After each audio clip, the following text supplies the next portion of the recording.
तो हमारी बात चल रही थी आइडियल और नॉन आइडियल। आइडियल के बारे में कुछ कुछ बातें। इसमें जो बॉन्ड ए इंटरेक्शन, बॉन्ड बी इंटरेक्शन, ये क्या है? Bond interaction. गुरान क्या है ये? बॉन्ड इंटर सेपरेशन नहीं है, क्या है? Bond interaction. हाँ, तो बोलेगा तभी समझ में आएगा, तभी चीजें याद रहेगी। तुम रिस्पॉन्स नहीं देते ना, चुपचाप आके बैठ जाते हो कि अपने आप बोलता रहेगा, इसी की एनर्जी आ रही है, यही पढ़ लेगा, पेपर भी तो यही देके आएगा हमारा। ऐसा नहीं होने वाला। अच्छा, ये क्या है? बी और बी इंटरेक्शन। इंटरेक्शन कौन सी है? किसके थ्रू कर रहे हैं इंटरेक्ट बी और बी? बॉन्ड के थ्रू। तो क्या नाम पड़ेगा? Bond interaction. ठीक है। कोई सॉल्यूशन है ए, उसमें इंटरेक्शन कैसी होगी? ए, है ना? जैसे मैंने हाइड्रोजन गैस ली, तो कौन सी इंटरेक्शन होगी अब उस चैम्बर में? हाइड्रोजन हाइड्रोजन इंटरेक्शन होगी ना। वो बॉन्ड बहुत वीक होगा, बहुत ज्यादा वीक, लेकिन होगी तो बॉन्ड इंटरेक्शन ही वो। तो एक तो ए और ए इंटरेक्शन होगी। ऐसी मैंने एक और चैम्बर लिया, ऑक्सीजन चैम्बर ले लिया, तो उसमें क्या होगा? ओ और ओ बॉन्ड होंगे बस, ये रहे वो बॉन्ड। ठीक है। तो अब ऐसे ही, ये तो हो गया अलग से तुम्हें समझाने का। अगर मैं तुम्हें कहूं कि मैंने कोई सोल्यूशन बी लिया, कोई सोल्यूशन बी लिया, सोल्यूशन भी नहीं, इसको मान लो, इसको मैंने बोला सोलवेंट जिसमें हम चीजें मिलाने वाले, इसको मैंने बोल दिया सोल्यूट जो मिलने वाला है सोलवेंट में। दोनों को मिला देंगे तो क्या बनेगा? सोल्यूशन। बताइए तुम्हें, है ना? अब इस सॉल्यूशन में ए और बी इंटरेक्शन होगी ना। अब थोड़ी ना ए और बी और बी होगी, अब कौन सी इंटरेक्शन होगी? ए और बी। तो जो आइडियल लिक्विड होते हैं उनमें ए के बीच में जो इंटरेक्शन थी, बी और बी के बीच में जैसी इंटरेक्शन थी, वैसी ही एग्जैक्ट इंटरेक्शन ए और बी के बीच में मिलेगी। तो तुम्हें पता ही नहीं पड़ेगा साला ए और बी के बीच में थे, बी और बी के बीच में थे, ए और ए के बीच में थे। क्यों? क्योंकि वो इंटरेक्शन तीनों की एक जैसी है। HCl पानी में। ठीक है, ये कोई दिक्कत? वैसे आइडियल सॉल्यूशन ऐसे होते नहीं है, जैसे तूने बोला HCl पानी में, तो वो नेगेटिव डिविएशन आ जाएगी बस। पर हाँ, क्लोज है। ठीक है। ये पहली बात पता लगी तुम्हें? ठीक है। अब नॉन आइडियल दो टाइप का होता है। पहला पॉजिटिव डिविएशन, दूसरा नेगेटिव डिविएशन। पिछली क्लास में एक ही फायदा हुआ है मेरे को, बस नाम याद हो गए तुम्हें इनके, पॉजिटिव डिविएशन, नेगेटिव डिविएशन। तो पॉजिटिव डिविएशन में क्या होगा? इसमें ए और ए कोई इंटरेक्शन थी, बी और बी कोई इंटरेक्शन थी, तुमने दोनों को मिलाया, अब इंटरेक्शन आ गई ए बी। अभी जो ए बी इंटरेक्शन है ये वीक है। किससे? इनसे। तो बोर्ड इंटरेक्शन वीक हुई सॉल्यूशन की या स्ट्रॉन्ग हुई? वीक हुई। वीक होने का मतलब अब इनकी एस्केपिंग टेंडेंसी बढ़ी की घटी? बढ़ गई। इनकी एस्केपिंग टेंडेंसी, एस्केपिंग टेंडेंसी बढ़ गई। अगर एस्केपिंग टेंडेंसी बढ़ गई तो क्या होगा? एस्केपिंग टेंडेंसी बढ़ने से वेपर प्रेशर बढ़ जाएगा। वेपर प्रेशर बढ़ने से क्या होता है? बॉइलिंग पॉइंट घट जाएगा। क्या सारी बातें जुड़ गई? जो सब पढ़ाया था सब जुड़ गया। इन सब चीजों को अच्छे से पढ़ने के लिए अगेन कोई भी क्लास ऐसी जा रही है जिसमें वेपर प्रेशर इस्तेमाल नहीं कर रहा, इसलिए पूरी एक क्लास दी, फिर अगली क्लास में रिवाइज भी करवाया। ठीक है, बिल्कुल बच्चों की तरह पढ़ रहे हो तुम केमिस्ट्री, पूरा 1 घंटा केमिस्ट्री पढ़ते हो, फिर अगली क्लास में वही चीज रिवाइज कर लेते हो, है ना? ऐसे ही इधर आ जाओ, नेगेटिव डिविएशन में क्या होगा? जो बॉन्ड ए और ए के बीच में थे, जिस तरीके के बॉन्ड बी और बी के बीच में थे, दोनों को मिलाने के बाद अब ए और बी के बीच के बॉन्ड पहले से ज्यादा स्ट्रॉन्ग हो जाएंगे। अब बॉन्ड हो गए स्ट्रॉन्ग, तो एस्केपिंग टेंडेंसी कम हो गई, तो वेपर प्रेशर कम हो गया, तो बॉइलिंग पॉइंट बढ़ गया। हम्म, ठीक है। ये पहला पॉइंट सबसे ज्यादा जरूरी था। अब मैं लगे हाथ इसी के बेसिस पे एग्जांपल लिखवा देता हूँ, बाकी सब पॉइंट तो नकली है, वो तुम वैसे भी समझ जाओगे, वो तो गुरांग को भी याद है। क्यों गुरांग? तो सेकंड में मैं एग्जांपल पे ध्यान दिलवाना चाहूंगा, है ना? क्योंकि वो पूछ सकता है तुमसे एग्जांपल देके, बताओ कौन सी डिविएशन है कौन सी नहीं। हाँ, सबसे पहले आइडियल लेते हैं। आइडियल में एक जैसी होनी चाहिए ना मिक्सचर की भी। ये पॉइंट याद रखना है तुम्हें कि सॉल्यूशन में जो ए और बी बॉन्ड बनेंगे, ए बी बॉन्ड बनेंगे, वो बी और बी और ए जैसे होने चाहिए, है ना? तो तुम्हारे हिसाब से क्या है? मैं अगर दो सिंपल एन चेन ले लूं, एन चेन मतलब जिनमें कोई भी ब्रांचिंग नहीं है, पढ़ाया था मैंने ऑर्गेनिक में, जिसने पढ़ा उसको याद होगा। ठीक है। तो जैसे मान लो मैंने एन ब्यूटेन ले लिया प्लस एन प्रोपेन ले लिया, दोनों को मिलाएंगे तो भी अब बी का बॉन्ड एक जैसे सही रहेंगे, अभी बॉन्ड सी एच वाली रहेंगे ना। ठीक है। और क्या कर सकता था मैं? ब्यूटेन की बजाय क्या ले सकता था मैं? Hexane, heptane. ऐसे 36 करोड़ एग्जांपल ले लो, क्या जा रहा है? समझ में आया आइडियल में कैसे होते हैं एग्जांपल? ठीक है, और देखो बेंजीन। हाँ, हाँ, इंटरेक्शन मतलब स्ट्रेंथ, बॉन्ड स्ट्रेंथ एक जैसी सी हो। हाँ हाँ। और हाइड्रोजन बॉन्ड भी बहुत सारे तरीके के हो जाते हैं, वीक स्ट्रॉन्ग ऐसे ऐसे हो जाते हैं ना। तो मेरे जो हाइड्रोजन बॉन्ड पहले थे, जितनी स्ट्रेंथ उनकी पहले थी उतनी ही स्ट्रेंथ। हाँ। वर्ड कौन सा है यहाँ पे डील करने के लिए? स्ट्रेंथ। सितारा कौन सा वर्ड है? Bond strength.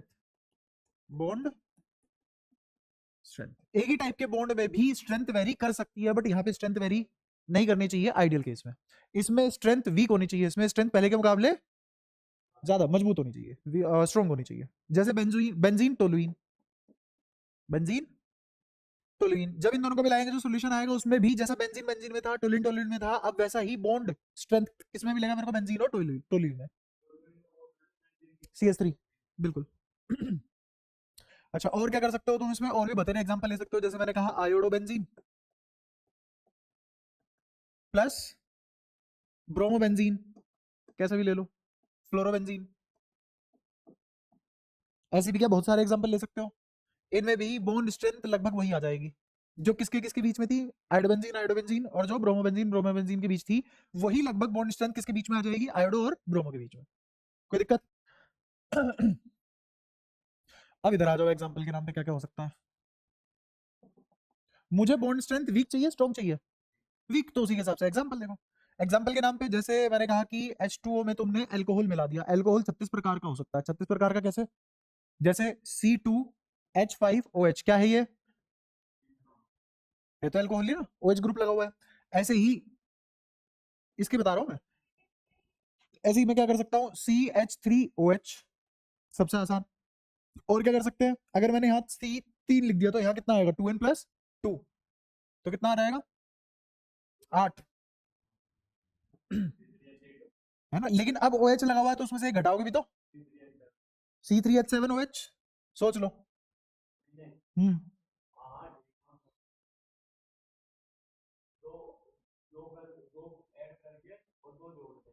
Hmm. But O के साथ कैसा बॉन्ड बनेगा?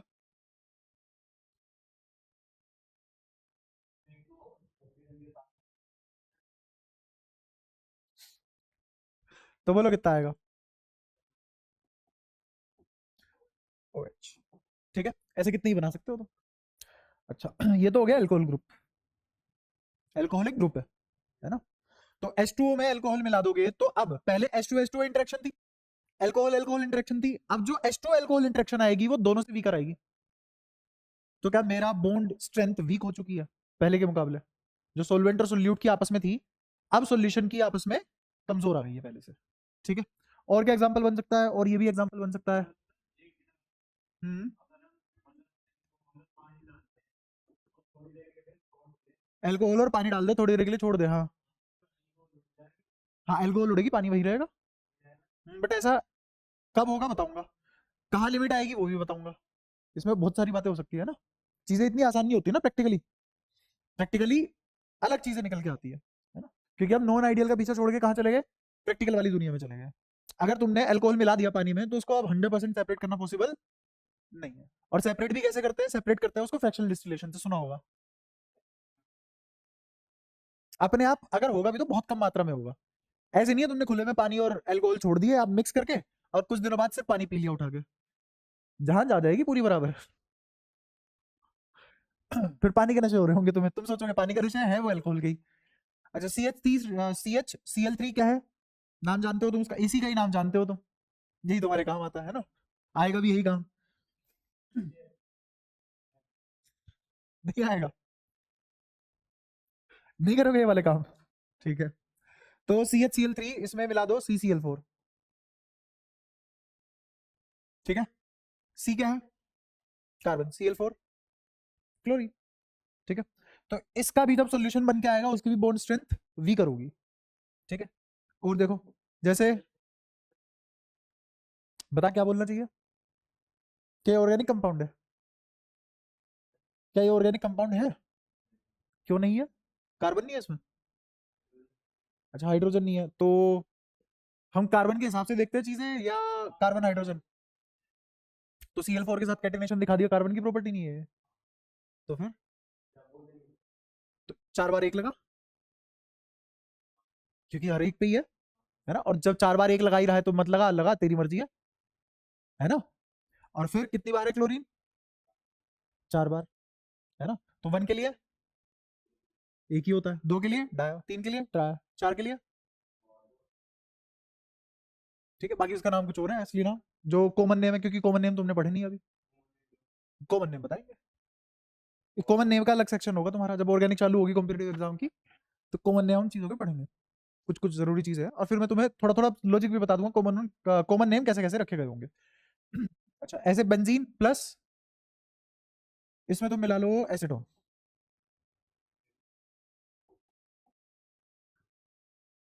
ठीक है? अच्छा, ये एसीटोन पढ़ा है तुमने कहाँ? ऑर्गेनिक में ग्रुप है, फंक्शनल ग्रुप है ना? क्या स्ट्रक्चर होता है इसका? सी डबल बॉन्ड ओ, इधर भी, इधर भी CH3 CH3। हाँ, ये समझ आया ये क्या चीज है? अगर बेंजीन के साथ एसीटोन मिला दोगे तो अब बॉन्ड स्ट्रेंथ वीक होके मिलेगी। तो ये सब क्या दिखाएंगे मेरे को, ऐसे ऐसे एग्जांपल क्या दिखाएंगे? पॉजिटिव डिविएशन, कौन सी? Positive deviation. इधर आ जाओ। अब जैसे तूने कहा था H2O में क्या मिला दूं मैं, जैसे CH3COOH मिला दूं, अब मेरे बॉन्ड स्ट्रॉन्ग हो जाएंगे, वीक होने के बजाय सॉल्यूशन के बॉन्ड अब स्ट्रॉन्ग हो जाएंगे, ठीक है? अगेन मेरे पास सॉल्वेंट के नाम पे हमेशा पानी है, जहां पानी आ गया वहां वो कौन है? सॉल्वेंट, ठीक है? बट अगर वो अपने मुंह से बोल दे कि ये सॉल्वेंट है तो भूल जाना सारे कॉन्सेप्ट, फिर यही सॉल्वेंट लेना है तुम्हें, ठीक है? और जैसे H2O प्लस HNO3, या फिर HCl, या फिर H2SO4, ये सब भी क्या बनाएंगे? स्ट्रॉन्ग बॉन्ड बनाएंगे। जो तूने एग्जांपल यहाँ दिया था वो देख यहाँ लिखा हुआ है Na, हाँ तो उसके हिसाब से फिर थोड़ा ना बनेगा। स्ट्रॉन्ग एसिड या वीक एसिड मिलाओगे तो क्या दिखाएगा वो? नेगेटिव डिविएशन, है ना? उसमें भी मैंने पर्टिकुलर 2 एग्जांपल लिखे हैं, सारे नहीं लिखे, इसको जनरलाइज नहीं किया मैंने। जनरलाइज क्यों नहीं किया? क्योंकि और भी बहुत सारी बातें हो सकती है, क्योंकि हम प्रैक्टिकल जब बात करेंगे ना तो पर्टिकुलर सैंपल की बात करेंगे, तो जो सैंपल एनसीईआरटी के बेसिस में एग्जांपल पे वही मैंने लिखे हुए हैं, ठीक है? ऐसे जनरलाइज नहीं कर सकते तुम कि ठीक है ये हो जाएगा तो ये सारी की सारी चीजें मिला दी तो ऐसा ही होगा, ऐसा कुछ भी नहीं है। वो डिफरेंट डिफरेंट सॉल्यूशन पे डिफरेंट डिफरेंट चीजें बोल सकता है, ठीक है? तो बहुत, इसलिए बहुत cut to cut specific example है, ज्यादा कुछ है नहीं करने को। फिर जैसे तुम ये भी बोल सकते हो कि अगर मैंने CHCl3 में CH3COCH3 मिला दिया, ये क्या चीज है बता सकते हो? हाँ कुछ तो था, कुछ तो था, कुछ तो था, कुछ तो था, कुछ तो था। क्या है ये? एसिडो, ईथर और एसीटोन में फर्क नहीं होता? तो ना बहुत सही तरीके से पढ़े हुए हैं अब। हाँ तो रिवाइज तो करनी पड़ते रहे ना, ये थोड़ी ना एक बार पढ़ लिया बिल्कुल शकलक बूम बूम से लिख रहे हो दिमाग में तुम। अच्छा, ये इसका रीजन पूछता है वो कि भाई साहब इसमें स्ट्रॉन्ग कैसे बन गया, ये भी वोलेटाइल ये भी वोलेटाइल, क्लोरोफॉर्म के रखोगे वो भी उड़ जाएगा ये भी उड़ जाएगा, दोनों वोलेटाइल है, मिला दिया तो और भी ज्यादा वोलेटाइल बन जाएगा ना? वेपर प्रेशर घटेगा कि बढ़ेगा? सोच लो। हम्म, बढ़ेगा, है ना? पर यहाँ पे हाँ बिल्कुल, इसीलिए वो इसका रीजन पूछता है, why, why this is the example of negative deviation. या फिर ये पूछ लेगा कि अगर मैं ये मिला दूं तो ये नेगेटिव डिविएशन शो करेगा, क्यों करेगा नेगेटिव डिविएशन शो? उसका रीजन है, इसका स्ट्रक्चर खोलो, स्ट्रक्चर खोलने के बाद तुम्हें पता लगेगा कि अगर मैं Cl और यहाँ लिखूं C, तो ये बना बॉन्ड, यहाँ H, ये है तुम्हारा O, CH3CH3, यही तो है। यहाँ तुम्हें क्या दिखा? पहले क्या हाइड्रोजन बॉन्डिंग थी इनमें? नहीं। अब क्या हाइड्रोजन बॉन्डिंग आ गई? क्योंकि हाइड्रोजन बॉन्डिंग आ गई है तो अब ये कैसा हो गया बॉन्ड? तो बॉन्ड इंटरेक्शन पहले के मुकाबले बढ़ी है घटी है? बढ़ गई। तो किसका एग्जांपल बने? नेगेटिव डिविएशन का। हाइड्रोजन बॉन्ड स्ट्रॉन्ग होते हैं क्यों नहीं होते, दिक्कत क्या है स्ट्रॉन्ग होने में? तुमने कभी इस टाइप की थ्योरी पढ़ी है इनऑर्गेनिक में कि हाँ भाई ये कंपाउंड है ये दूसरा कंपाउंड है और ये अपनी एनर्जी एंथैल्पी किस तरीके से गेन करते हैं, इनकी वाइब्रेशनल एनर्जी क्या है, किस ऑक्टेट में क्या है, ये सब चीजें?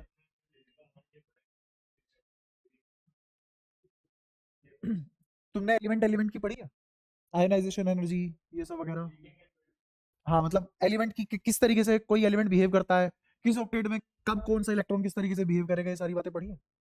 हाँ, तो वही रीजन है इन सब चीजों का।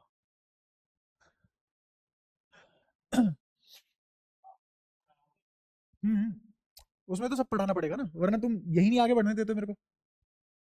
अब तुम्हारे दिमाग में ये सवाल आते हैं, जब तुम मेरे से पढ़ते हो तभी क्यों आते हैं तुम्हारे दिमाग में ये सवाल? पूरे पिछले साल एक भी सवाल नहीं आया होगा यार, ये भी बढ़िया, ये भी बढ़िया, ये भी बढ़िया।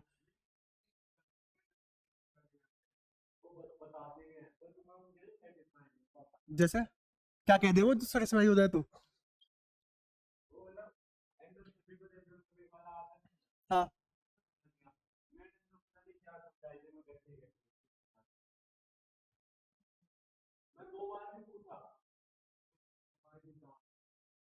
चल ये तो बढ़िया है, कोशिश तो करी। स्कूल में कोशिश भी नहीं करता, दो चाटा मार देते इतने में तो। अच्छा ये भी है। चलो, मैं तो यार फेल देता था स्कूल में भी। तो ये एग्जाम्पल किसका बनेगा? नेगेटिव डिविएशन का। ठीक है।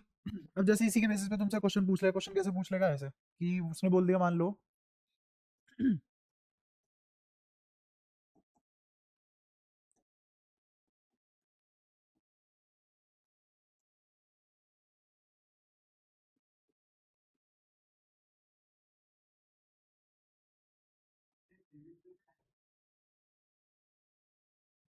ठीक है।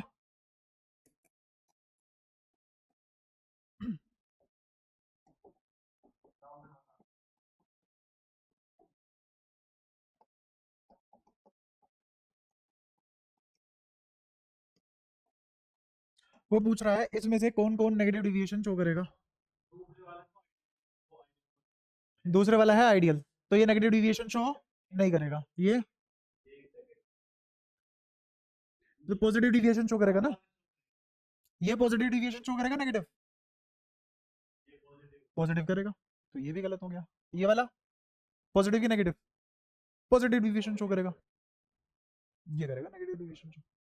आप पहचान लोगे, वो इस टाइप से दे सकता है। याद क्या करने है? अब तो लॉजिक भी है ना तुम्हारे पास, कुछ कुछ एग्जांपल का लॉजिक भी है ना। इसका भी तो लॉजिक है तुम्हारे पास, देख। कहाँ था ये एग्जांपल? पॉजिटिव डिविएशन शो करेगा।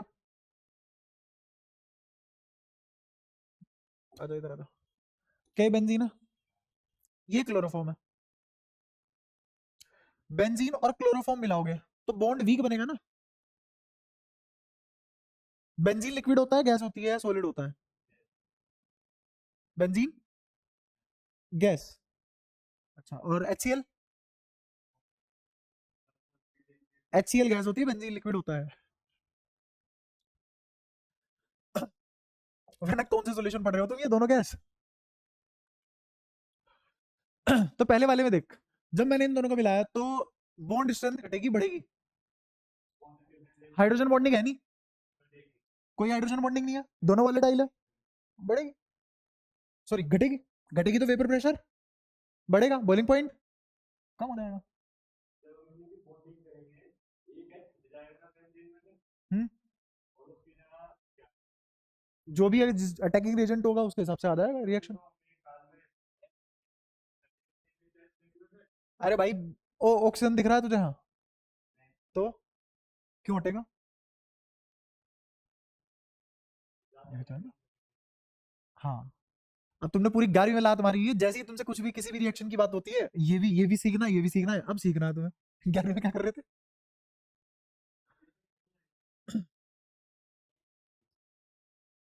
अगर मैंने दिखा दी एनसीईआरटी में कि ऐसी ऐसी चीजें हुआ करती थी। एनसीईआरटी में यार, तुमने पढ़ी है खुद से एनसीईआरटी, रीड करी है ऐसे लाइन बाय लाइन? ऑर्गेनिक की करी है? जब मैं तुम्हें एनसीईआरटी पढ़ा रहा था ऑर्गेनिक की, तो तब तो तुम्हें वो सब नहीं पता था। भाई साहब, पढ़ाई वढ़ाई चालू करो यार, बहुत दिक्कत हो जाएगी। हाँ, तो वापस इधर आओ। अब थोड़ा सा स्पीड पकड़ते हैं, है ना। जहां जहां मेरे को लगेगा ये वाला पार्ट किसी और ब्रांच से रिलेट होता है, या फिर जहां जहां मेरे को लगेगा ये वाला पार्ट कहीं और जगह का है, तो अब मैं तुम्हें बोलूंगा कि बाद में कराऊंगा, वरना बहुत टाइम लग जाएगा, वरना तुम यहीं पढ़ते रह जाओगे, तुम्हारा कुछ भी खत्म नहीं होगा। और तुम्हारा वो आ चुकी है, डेट शीट आ चुकी है, तुम्हारा शायद 13 को केमिस्ट्री का है और 15 को फिजिक्स का है ना? तो 13 से स्टार्ट है, 13 को केमिस्ट्री का, उसमें तुम्हें 2 चैप्टर निपटाने हैं, और तुम बहुत धीरे चल रहे हो, क्योंकि जो मैं पढ़ा चुका हूँ वही तुम अब पढ़ रहे हो। तो ये 2 पॉइंट तुम्हें समझ में आए? अगर ये 2 पॉइंट समझ में आते हैं तो बाकी सब ज्यादा मुश्किल नहीं है, बाकी सब आसान है। जैसे तीसरे पॉइंट की अगर बात करूं, तो यहाँ क्या लिखा हुआ था? आइडियल। यहाँ नॉन आइडियल में क्या लिखा हुआ था? पहले पॉजिटिव, फिर नेगेटिव डेविएशन। तो इसको प्लस डी लिख दूं, इसको माइनस डी लिख दूं, चलेगा? अब तीसरे पॉइंट में हम किसकी बात कर सकते हैं? तीसरे पॉइंट में हम बात कर सकते हैं इसमें डेल्टा एच। डेल्टा एच क्या होता है? एंथैल्पी, है ना? क्या होता है एंथैल्पी? हम्म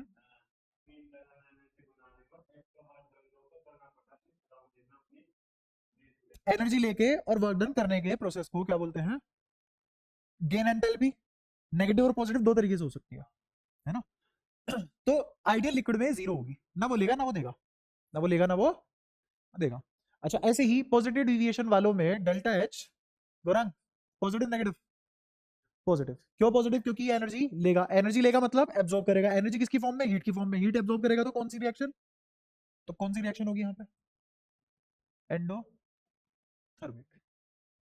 अब एनसीईआरटी के अकॉर्डिंग, ध्यान से सुनियो, एनसीईआरटी के अकॉर्डिंग वो बोलता है एंडोथर्मिक में कूलिंग प्रोसेस है, बीकर ठंडा होगा। कूलिंग प्रोसेस है, बीकर ठंडा होगा। बट मैं चाहता हूं इसके हिसाब से मत रटो। एंडोथर्मिक की सिर्फ और सिर्फ एक ही डेफिनेशन है, वो क्या है? एनर्जी एब्जॉर्ब करता है ना? अब बर्तन ठंडा क्यों है, उसका रीजन समझाता हूँ। बर्तन ठंडा ऐसे कि मान लो तुमने बर्तन में आग लगा रखी है नीचे, तो पहले कौन गर्म होगा? बीकर गर्म हो गया। तुमने इसमें ये रिएक्शन करवाई जिसका डेल्टा एच पॉजिटिव है। अब उसको एनर्जी कहां से मिलेगी? इस बर्तन से ही तो मिलेगी। बर्तन गर्म है, उसने बर्तन की हीट एब्जॉर्ब कर ली, तो बर्तन कैसा हुआ? ठंडा। तो कूलिंग प्रोसेस। ठीक है?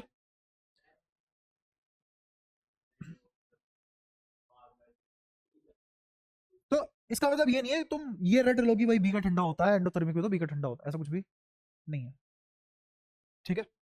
यहाँ पे तुम बीकर में अगर रिएक्शन करवाओगे तो बीकर से ही तो हीट लेगी ना वो, क्योंकि पहले बीकर। हम्म हम्म हाँ, प्रोडक्ट की या रिएक्टेंट की या रिएक्शन की? ये किसकी होती है? Delta H. रिएक्शन में डेल्टा एच निकालते कैसे हैं? हम्म कैसे? क्या क्या ज्यादा है, वही तो पूछ रहा हूँ। एनर्जी प्रोडक्ट की ज्यादा है। हाँ, प्रोडक्ट की ज्यादा है। और अब मैं बताता हूँ तेरे को दिक्कत कहाँ है, मेरे को बता दो, तू ये सवाल पूछेगा। ये रहा बीकर, इसमें रिएक्शन हुई एंडोथर्मिक, है ना? इसने हीट एब्जॉर्ब करी, तभी तो होगी ये रिएक्शन। बिना हीट एब्जॉर्ब करे रिएक्शन नहीं होगी। अब प्रोडक्ट बन चुका है, अब क्या बन चुका? प्रोडक्ट बन चुका। प्रोडक्ट ने क्या खाया? एनर्जी खाई। किसने? प्रोडक्ट ने एनर्जी खाई। तो इसने एनर्जी खाई है प्रोडक्ट ने। अब प्रोडक्ट जो बना है वो ज्यादा एनर्जी का बना है, क्योंकि इसने खाई है एनर्जी, है ना? अब प्रोडक्ट के पास हीट होनी चाहिए, प्रोडक्ट भी बीकर के अंदर है, तो बीकर गर्म हो जाना चाहिए। तो हाँ,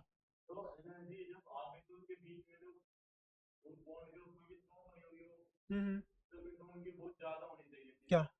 काइनेटिक एनर्जी बढ़ने से हीट एनर्जी मतलब? हम्म बॉन्ड में एनर्जी आ गई प्रोडक्ट बनने में। हाँ, तो एस्केपिंग टेंडेंसी ज्यादा इसीलिए तो होती है लाला।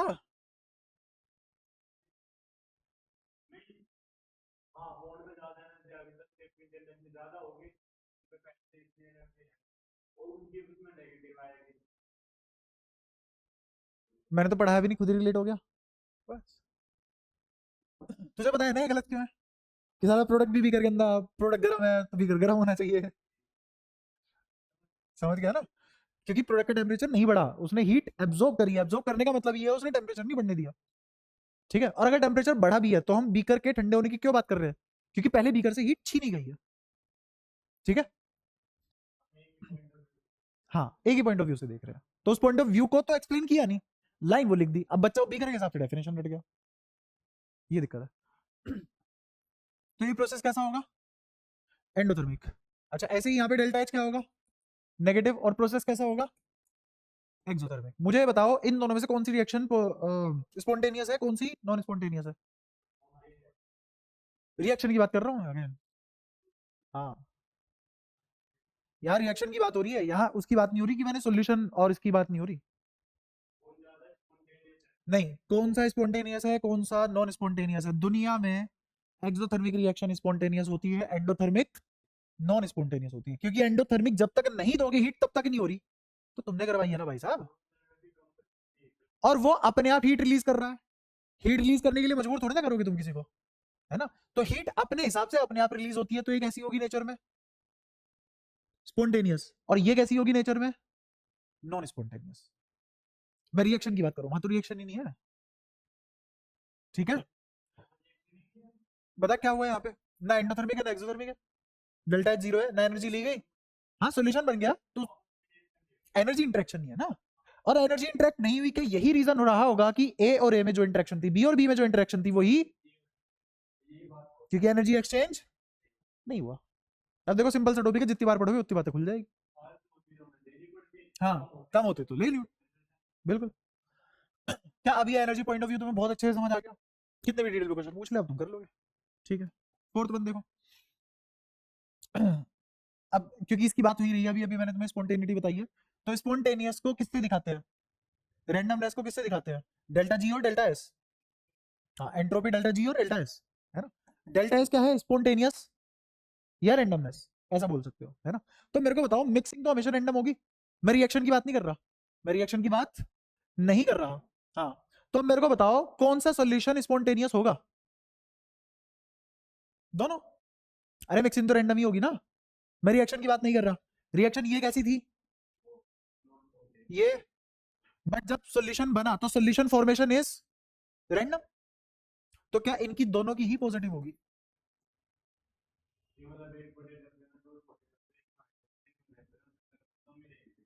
तुम नहीं गाइड कर सकते उसको ना, तुम अपने हिसाब से मिला सकते, है ना? वो अपने आप ही फैलेंगे जैसे भी फैलेंगे।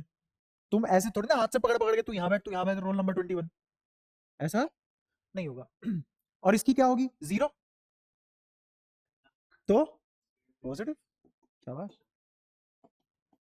तो डेल्टा जी, अगर डेल्टा एस पॉजिटिव है तो गारंटी है डेल्टा जी, ये तो समझाने की जरूरत ही नहीं। हाँ, अरे रिएक्शन की बात नहीं हो रही, सोल्यूशन की बात हो रही है। तुम तो एकदम सोल्यूशन डुन डुन डुन डुन बताता तुम्हारा। हाँ ये क्या है? मिक्सचर। ये भी क्या है? मिक्सचर। ठीक है, और ये भी क्या है? मिक्सचर। मिक्सचर, ये डेल्टा एच भी मिक्सचर का ही लिखा है हमने। रिएक्शन का तो कुछ भी नहीं कर रहे, मैं तो बस तुम्हें एक एक्स्ट्रा पॉइंट बता दिया कि यहाँ कौन सी रिएक्शन होती है, यहाँ कौन सी रिएक्शन होती है। ऐसे बस थोड़ा सा फालतू बताया, वो फालतू बताना मेरे पे ही भारी पड़ जाता है।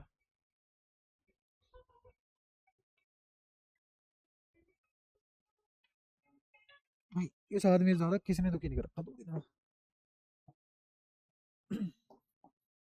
अब आ जाओ डेल्टा वी पे। डेल्टा वी है change in volume, change in volume. इसमें वॉल्यूम में कोई चेंज नहीं आया। जैसे मान लो मैंने 5 ml पानी लिया, 2 ml अल्कोहल लिया, मिला दिया, 7 ml का सोल्यूशन आ गया। कोई चेंज। पहले कितना था टोटल वॉल्यूम, अब भी कितना है टोटल वॉल्यूम, तो चेंज इन वॉल्यूम। अगेन ये किसके चेंज इन वॉल्यूम की बात हो रही है? Solute, solvent, mixture. मिक्सचर। यहाँ बताओ डेल्टा वी, बोन इंटरेक्शन कमजोर हुए हैं या स्ट्रॉन्ग हुए हैं? कमजोर हुए हैं तो बड़ी है, तो मतलब वॉल्यूम ज्यादा चाहिए। मिक्सचर किसको बोलते हैं हम?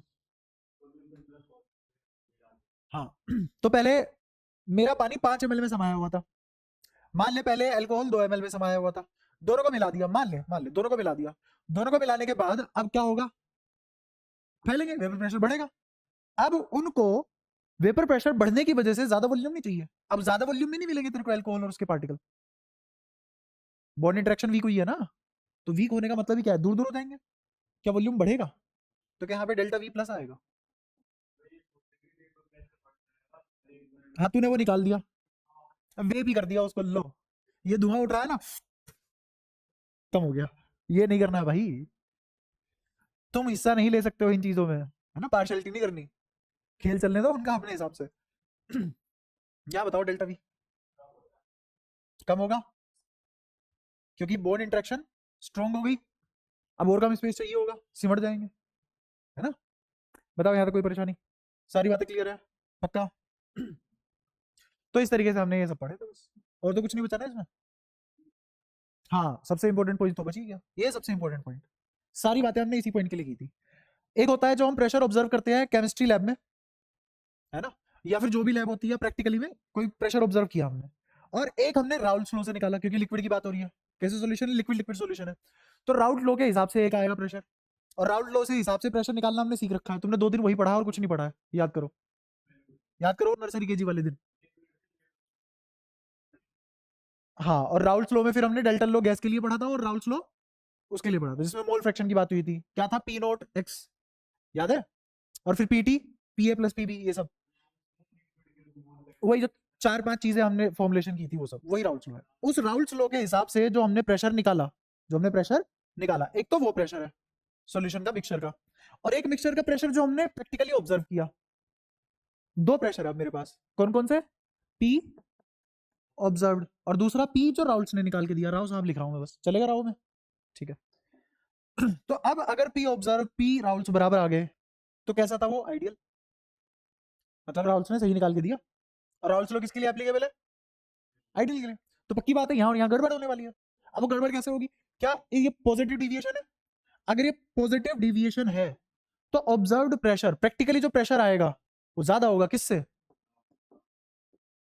राव साहब से ज्यादा हो गए, यहाँ राव साहब बड़े हो जाएंगे, यहाँ राव साहब छोटे हो गए, ठीक है, कोई दिक्कत, क्या अब सारी बातें क्लियर है, यहाँ तक कोई भी परेशानी, कोई भी दिक्कत, ठीक है। जैसे मान लो एक क्वेश्चन करेगा इस पे, कोई सॉल्यूशन है उसमें पी ए नोट तुम्हें दिया है, पी ए नोट बोले तो प्योरली ड्यू टू है, उसने दे दिया मान लो ये 250 mm एच डी, ऐसे ही पीबी नोट उसने दे दिया 300, ले लो उसको 200 mm एच डी, ठीक है। अब वो तुमसे बोल रहा है कि पी ऑब्जर्व्ड 75 टोर आया, कितना आया, कन्वर्जन नहीं आता, एक यार ये भी तो दिक्कत है, कन्वर्जन की अलग क्लास लेनी पड़ेगी तुम्हारी, क्या क्या करो भाई, तुम पूरा दिन यही बैठा करो, फिर मैं पूरा दिन पढ़ाऊंगा तब जाके तुम बराबर आओगे। तुम्हें 11वीं में उसमें नहीं सीखा कभी भी, ये 36 36 कह रहा हूँ, मेजरली 5 यूनिट होती है प्रेशर की, आपस में कन्वर्जन क्या होता है, 3-4 यूनिट होती है वॉल्यूम की, आपस में कन्वर्जन क्या होता है, ऐसी 3-4 यूनिट टेम्परेचर की, आपस में कन्वर्जन क्या होता है, और फिर पीवी इक्वल्स टू एनआरटी के हिसाब से किसको स्टैंडर्ड लिया जाता है, किसको स्टैंडर्ड नहीं लिया जाता, कब आर की वैल्यू क्या होती है, कब आर की वैल्यू क्या नहीं होती है, और यूनिट कैसे आती है, ये सारी बातें, बस ये रटवा दिया है, और कोई कन्वर्जन किसी से कोई मतलब नहीं।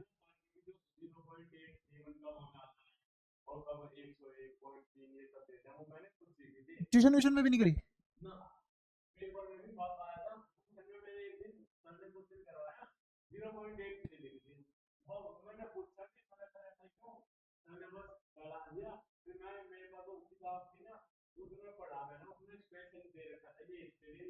ये वो तो आना चाहिए, बेसिक है,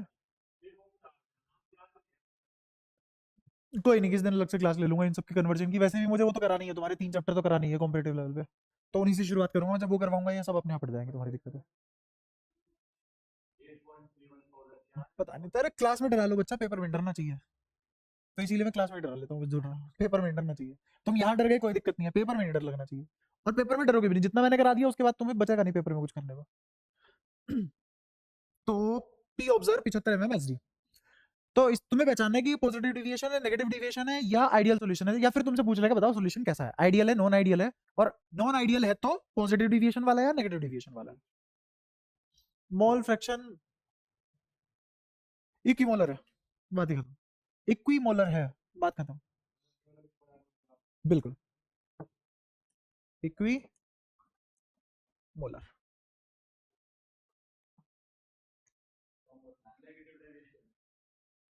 राव साहब छोटे पड़े, और अगर राव साहब छोटे पड़ गए तो अगर राव साहब बड़े हैं तो नेगेटिव है।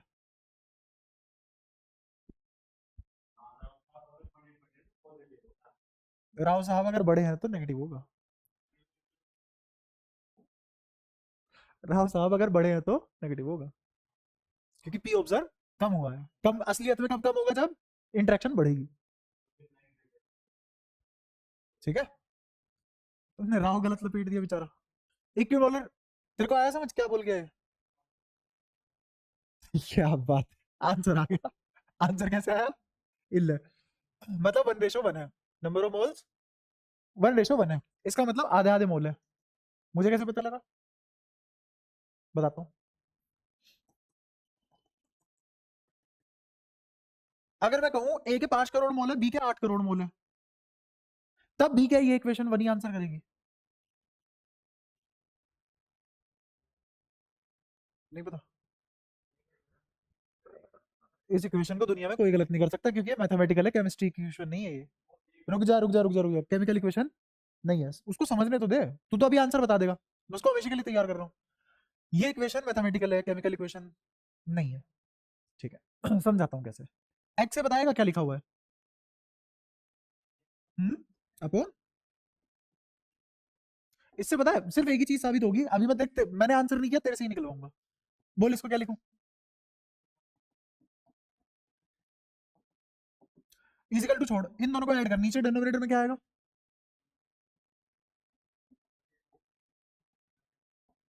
अब मैंने कहा इसकी वैल्यू 5 करोड़ थी, इसकी वैल्यू 8 करोड़ थी, तो ऊपर इसकी वैल्यू 5 करोड़, इसकी कट के फर्क पड़ रहा है, मैं एन एन भी क्या ले रहा हूँ, इसलिए इक्वेशन कैसी है? मैथमेटिकल। इसका मतलब है, अगर तुम दो चीजों को मिला के वन बोल रहे हो, इसका मतलब वो फ्रैक्शन वन आ रहा है। कंप्लीट फ्रैक्शन वन ही होता है। अगर कोई बोल दे ना कंप्लीट फ्रैक्शन क्या है, अगर कोई बोल दे कंप्लीट फ्रैक्शन क्या है, तो कंप्लीट फ्रैक्शन का नाम ही वन है, कंप्लीट फ्रैक्शन का नाम ही वन है। मतलब न्यूमरेटर डिनोमिनेटर सेम हो जाता है कंप्लीट फ्रैक्शन में। ठीक है, ये तो हो गया थ्योरेटिकल समझने की बात है। आसान बात क्या है समझना, ये समझना कि मुझे पता है कि मुझे वो चीजें इस तरीके से ऐड करनी है। देख यहाँ पे, यहाँ पे जैसे मैं बोला कि मेरे पास कोई भी चीज 1/3 है, कोई भी चीज 1/3 है, तो 1/3 का मतलब क्या है? वो टोटल कितनी थी? 3। 3, उसमें से कितना हिस्सा मेरे पास है? एक। एक, वो कितनी थी? 3, मेरे पास कितना हिस्सा है? एक। बचा कितना हिस्सा? वो भी अगर मिला दिया तो कितना हो जाएगा टोटल? आ गया ना टोटल, है ना? कितना आ गया? किसको बोलते हैं कंप्लीट हो जाना। ठीक है, अब इसको कैसे समझते हैं? मेरे पास दो ही चीजें हो सकती थी, है ना? मैंने कितने सोल्यूट मिला दिया, मान ले दो ही सोल्यूट मिलाए, कितने मिलाए? दो ही सोल्यूट मिलाए, तो दोनों ही तो है बस, उनके अलावा तो कोई और नहीं है, पक्की बात है। तो जो बचा हुआ फ्रैक्शन है एक का, दूसरे वाला उसको कंप्लीट करके वन नहीं बनाएगा, क्योंकि थे तो दो ही। तो इसीलिए हाईली मैथमेटिकल इक्वेशन है, केमिस्ट्री की इक्वेशन नहीं है ये। और पता है जितने भी केमिस्ट्री पढ़ाते हैं लोग, उनकी बस एक ही कमी है, वो केमिस्ट्री को मैथ जहां आती है वहां अच्छे से नहीं समझा पाते, क्योंकि उसको केमिस्ट्री के थ्रू समझा रहे होते हैं। असलियत में खेल मैथ का चल रहा है। अच्छा मेरे को बता, एक्स ए प्लस एक्स बी वन होता है, गारंटी है इस बात की? ठीक है, अब इक्विमोलर की बात करते हैं। किसकी बात करते हैं? इक्विमोलर की। इक्विमोलर में एक्स ए क्या 1 - एक्स बी होता है? होता है। दोनों को कोई एक नंबर मान ले, मैंने इसको भी एक्स मान लिया, इसको भी एक्स मान लिया, इस एक्स को इधर लिया, उधर क्या गया? दो इधर आया, डिनोमिनेटर में गया एक्स आधा, तो दोनों आधे आधे नहीं हो गए? हो गए, यही मैं तुझे कह रहा था। जैसे ही इक्विमोलर हुआ तो आधे आधे मोल्स आ गए मेरे पास। ये होता है इक्विमोलर। इक्विमोलर का मतलब ये नहीं होता एक एक मोल। ठीक है, जितने भी हो वो आधे आधे बटे हैं। मैंने कहा कि मेरे पास 10 मोल सॉल्यूशन है, इक्विमोलर मतलब दोनों 5-5 है। ठीक है तो इक्विमोलर थे, मुझे एक्चुअल प्रेशर दिया हुआ है, एक्चुअल प्रेशर कह रहा हूँ, प्योर सॉल्यूशन की फॉर्म में प्रेशर दिया हुआ है, तो मुझे टोटल प्रेशर अगर निकालना हो तो कैसे निकालूं? P A plus P B. P A कितना होता है? पी नोट ए एक्स है, लिखा हुआ है एक्स है मनी मन में, plus P naught B X P लिखा हुआ है। एक्स और एक्स बी की वैल्यू सेम है, और कितनी है? आधी।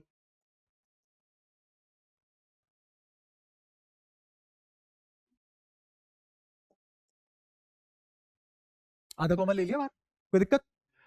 पी है कितना, फिर आधा 250, तो कितना आ गया टोटल प्रेशर 250। अगर टोटल प्रेशर 250 आ गया, यहां कितना निकल के आया, तो ऑब्जर्व ज्यादा आया, किससे, ऑब्जर्व कम है, और राव साहब तो डिविएशन नेगेटिव। तो कैसा सॉल्यूशन हुआ है, non ideal with negative deviation. कर लोगे? अच्छा, इसी सवाल में अगर वो तुमसे पूछ ले वाई ए और वाई बी भी बता दो मेरे को, तो निकाल लोगे कैसे? हाँ हाँ, अरे तो कितना ही लंबा चौड़ा काम है, तुम्हें क्या निकालना है, पी निकालना है ना वाई के हिसाब से, तो कितना लिखा जाएगा ये, पी टोटल इनटू में, तो वाई ए कितना आ जाएगा, पी ए अपॉन में पी टोटल, पी ए यहां से आएगा। अगर मैं हाफ की मल्टीप्लाई पी नोट ए में कर दूं तो क्या आएगा, समझ आ रहा है? तो कितना आ गया 150, और ये कितना आया 100, आ गया क्लियर? मेरे को तो यार,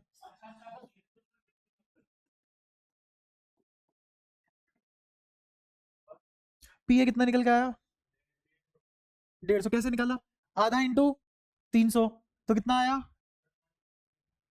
यहाँ क्या लिखा हुआ है, पी ए की जगह क्या लिखा हुआ है 150। देखो, केमिस्ट्री भी मैं मैथ्स और फिजिक्स के हिसाब से ही सिखाऊंगा लॉजिकली, तो तुम्हारी बुद्धि चलनी चाहिए, एक एक बात थोड़ी ना बच्चों की तरह हाथ पकड़ के लिखवाऊंगा। बटा टोटल प्रेशर, तो कितना आ गया, 3/5 कितना होता है, 0.6। अरे ऊपर जीरो लगा दो, नीचे 10 लिख दो, 5 6 30, नीचे 10 है 0.6। बहुत गरीबी में हो भाई साहब, 0.6। तो दूसरे वाला कितना आ गया 0.4, तो वाई है कितना 0.6, वाई भी कितना 0.4। कोई मुश्किल बातें करी है हमने, फिर भी इतना टाइम क्यों लगता है हमें, छोटी छोटी बातें। मेरे को ये बताओ, यहाँ तक सारी बातें क्लियर हो गई, कहीं कोई भी दिक्कत आई हो, पक्का? ठीक है, क्या हमारा ये सब खेल खत्म होते हुए अब हम बढ़ेंगे उसकी तरफ, सॉलिड, है ना? अब क्या करेंगे, सॉल्यूशन हमारे सिलेबस में कौन सा है, सिर्फ और सिर्फ लिक्विड में रहने वाला, सॉल्वेंट हमेशा ही क्या रहने वाला है हमारे लिए, लिक्विड, और सॉल्यूट पहले गैस, गैस के लिए हमने क्या पढ़ा हेनरी, फिर उसके बाद लिक्विड राव साहब, है ना? डाल्टन तो बीच में आ गया, वो तो मतलब गैस की एक्सपर्टीज थी ना उसके पास, तो मदद मांगी उससे। अच्छा, फिर उसके बाद अब सॉल्यूट कौन होगा, सॉलिड, तो मतलब लास्ट फेज चैप्टर का, ठीक है?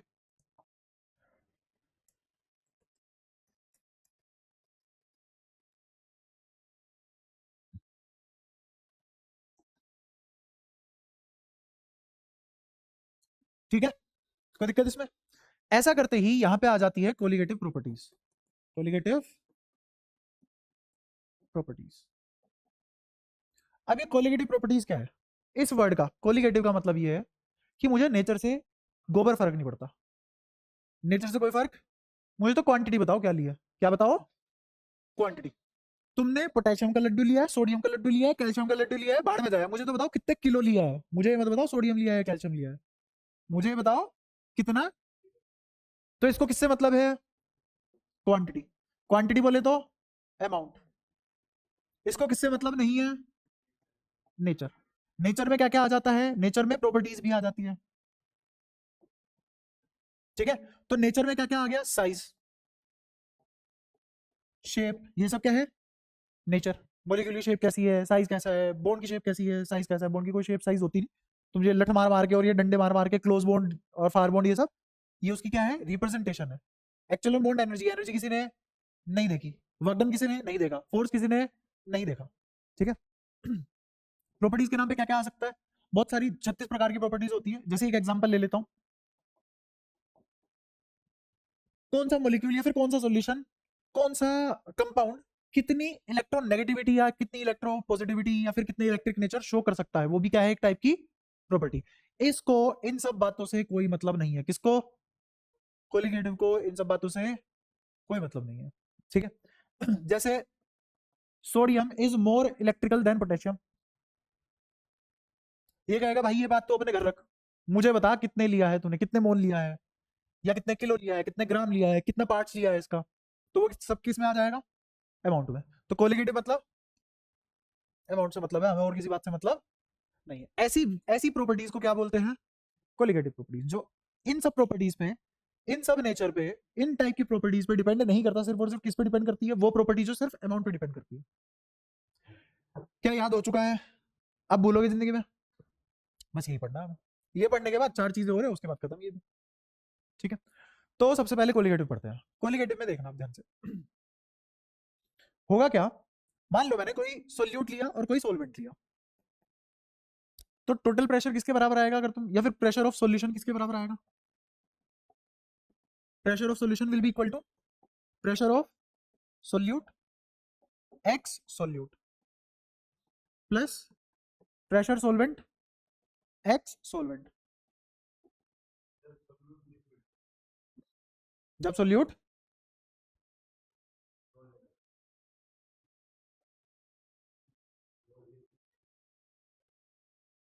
दिख, केमिस्ट्री ऐसे नहीं पढ़ी जाती, जो दिल चाहता है ना, ऊपर लिखा हुआ है भाई सोल्यूट कौन होगा।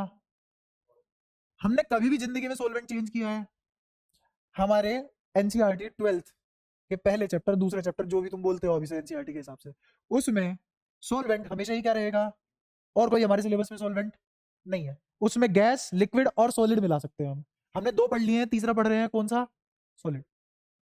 2 पढ़ लिए, गैस मिला के देख ली लिक्विड में, और लिक्विड में लिक्विड मिला के देख लिया, अब सॉलिड मिला के देखेंगे। उसके लिए मैंने एक क्वेश्चन लिख दी, प्रेशर सॉल्यूशन, भाई तुमने ईंट डाल दी पानी में, क्या डाल दी, पत्थर डाल दिया पानी में, पत्थर पानी में डालने के बाद अब जो सॉल्यूशन का प्रेशर आएगा, सॉल्यूशन के नाम पे क्या क्या है मेरे पास, पत्थर प्लस पानी, ये क्या है, प्रेशर ड्यू टू पत्थर, ये क्या है, ये क्या है, प्रेशर ड्यू टू पानी। ये सिर्फ और सिर्फ प्रेशर ड्यू टू सिर्फ पानी है ना, और ये प्रेशर सिर्फ, आप समझ आया, कोई दिक्कत, और ये टोटल प्रेशर है। क्या ऐसी ऐसी बातें पहले भी पढ़ चुके हैं हम, बताओ कोई दिक्कत हो तो। अच्छा, पत्थर प्रेशर डाल सकता है क्या, क्या पत्थर वोलेटाइल होता है, या कोई भी सॉलिड वोलेटाइल होगा, कोई सॉलिड वोलेटाइल नहीं है, तो जब ये वोलेटाइल होते ही नहीं है, सॉलिड वोलेटाइल होते ही नहीं है, तो प्रेशर की बात नहीं, न्यूटन वाले प्रेशर की बात नहीं कर रहा, कभी फिजिक्स बुक दो sir, force per unit area आ तो रहा है, वो वाले प्रेशर की बात नहीं हो रही, कौन से प्रेशर की बात हो रही है, ये सारी क्वेश्चन कौन से प्रेशर के लिए हैं, ऐसे प्रेशर प्रेशर करते हुए इसको प्रेशर मत बताने, बना देना, ये असलियत में था क्या, प्रेशर ही था, अनपढ़ों की तरह छाप मत देना, प्रेशर है साला। लाओ हमारा फोर्स पर यूनिट एरिया, कौन सा प्रेशर है, वेपर प्रेशर, ये बस भूलना मत कि वेपर प्रेशर की बात हो रही है। पूरे चैप्टर में हमने किसी भी नॉर्मल प्रेशर की बात नहीं की, हमेशा जब भी प्रेशर की बात करी है, कौन से वाले प्रेशर की बात की है, यहाँ पे भी वेपर प्रेशर बढ़ा था, नॉन आइडियल में भी, यहाँ पे भी प्रेशर की बात नहीं, कौन से प्रेशर की बात हुई थी, वेपर प्रेशर। यहाँ पे भी जो हमने राउल से कंपेयर किया था, ये राव वाला भी कौन सा था, वेपर प्रेशर, पी ऑब्जर्व वाला भी कौन सा था, वेपर प्रेशर। तो जो वेपर प्रेशर ऑब्जर्व हुआ और जो राव साहब के हिसाब से वेपर प्रेशर ऑब्जर्व हुआ, उनका कंपैरिजन है, नॉर्मल प्रेशर का कंपैरिजन नहीं है, ठीक है। तो वेपर प्रेशर की बात हुई है यहाँ पे, है ना, मेरे को बता सकते हो सॉलिड का तुम्हारे हिसाब से क्या वेपर प्रेशर होगा, 0, तो क्या 0, तो क्या P solution, P solvent X solvent आ गया, ये समझ आया ना क्यों 0 हुआ, क्योंकि सॉलिड का कोई वेपर प्रेशर नहीं होता, है ना, ऐसे नहीं है, बेंच रखा हुआ है यहाँ पे, साले इवेपोरेट हो गए, रेट ऑफ कंडेंसेशन और रेट ऑफ इवेपोरेशन बराबर हो चुका है किसका, बेंच का, इसीलिए मुझे बेंच यहाँ ऐसा का ऐसे ही दिख रहा है, ये कोई थ्योरी नहीं है। तो यहां से हम क्या कर सकते हैं, इसको मैं बोल रहा हूँ पी एस, इसको क्या बोला, पी एस, और ये सिर्फ और सिर्फ सोलवेंट की वजह से, प्योरली सोलवेंट की वजह से, तो इसको क्या बोल रहा हूँ, पी नोट, तो क्या ये एक्स सोलवेंट के बराबर आ गया, ये बात समझ में आती है। मैं उस मैथ की तरफ बढ़ रहा हूं जो तुम्हें कंफ्यूज करती है, उसको क्लियर करने जा रहा हूं, बस चलते रहो साथ, अपने आप सब क्लियर हो जाएगा। क्या मैं इन दोनों को 1 में से घटा सकता हूं, मैथ्स में इक्वल टू के दोनों side, as long as I am operating the same thing, equation won't change, इतना पढ़ा होगा। तो अगर मैं 1 minus P S upon P naught कर दूं बराबर 1 माइनस एक्स सोलवेंट कर दूं, तो बताओ इस इक्वेशन में कोई फर्क है क्या, कोई फर्क नहीं है। क्या इसकी इधर वाली side P naught minus P S upon में क्या लिखी जाएगी, पी नोट बराबर, ये बता गौरांग कितना होगा, एक्स, शाबाश, तो ये आ गया एक्स सोल्यूट। कोई दिक्कत? तो इस एक्स सोल्यूट को और क्या लिख सकता हूं मैं, बोलो। अबे भाई इतनी बढ़िया बात बोली इस आदमी ने, तुरंत रख दिया। नीचे क्या आएगा, सोलेंट प्लस सोल्यूट।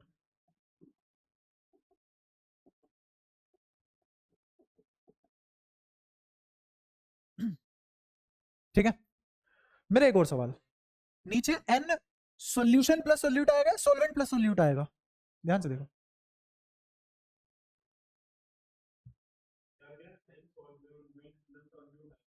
या एन सोल्यूशन प्लस सोल्यूट आएगा, सोल्यूट तो गारंटीड आएगा क्योंकि ऊपर सोल्यूट लिखा हुआ है, वो तो ऐड होगा ही होगा नीचे।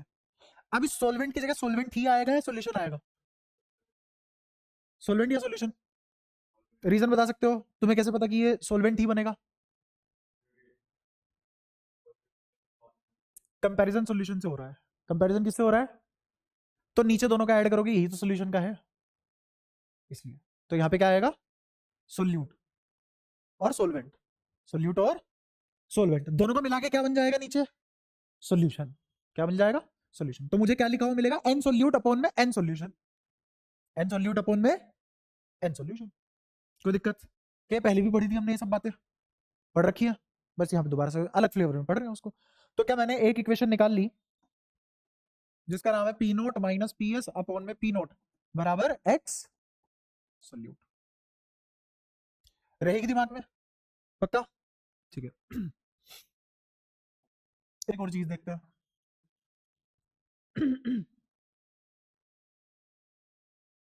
तुम्हें पता है अभी अभी जैसा हमने देखा वेपर प्रेशर ऑफ सॉलिड कितना होता है, 0 होता है, इसकी वजह से कोई वेपर प्रेशर नहीं होता। अच्छा, प्रेशर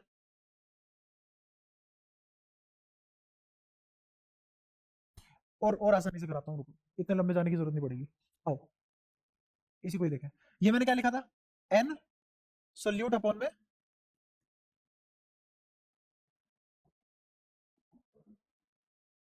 मैं चाहता हूं दोनों साइडें पलट दो, तो यहां क्या आ जाएगा, पी नोट अपॉन में,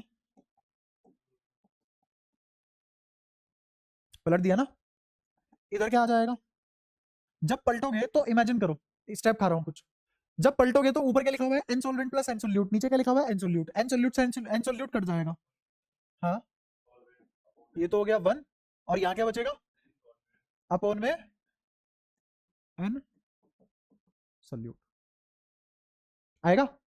इस 1 को इधर ले आओ, तो क्या आ जाएगा, पी नोट अपॉन में P naught minus P S minus 1 N solvent.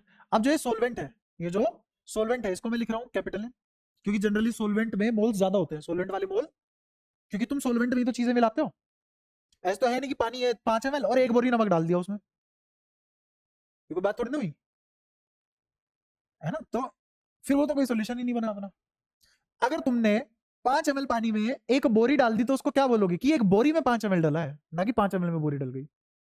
तो क्लियरली यहाँ पे तुम्हारा दिल किसको करेगा सोल्यूशन बोलने का, सोल्यूशन कह रहा हूँ, सोलवेंट बोलने का दिल किसको करेगा, बोरी को।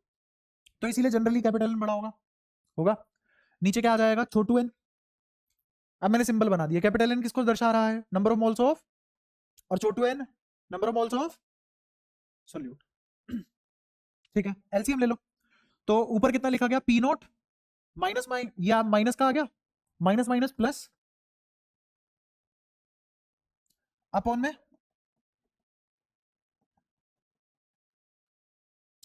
ये कट गया मर गया, कोई दिक्कत? अब यहां से एक फिर से पलट दो इसको, फिर से पलटने के बाद क्या हो जाएगा, ऊपर आ गया P naught minus P S, नीचे आ गया, और यहां कितना आ गया,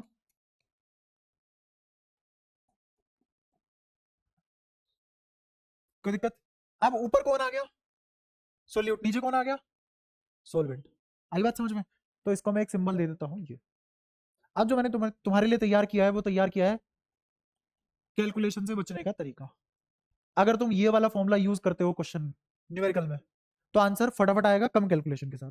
बाकी जितने भी मैंने अभी तक इक्वेशन लिखवाई है, हर स्टेप अपने आप में एक फॉर्मूला है, हर स्टेप अपने आप में एक फॉर्मूला है। बट सबसे आसान कौन सा पड़ेगा कैलकुलेशन वाइज? ये वाला। क्या रिलेशन है ना किस किसके बीच का? ये एच क्या है? सॉल्यूशन की वजह से प्रेशर।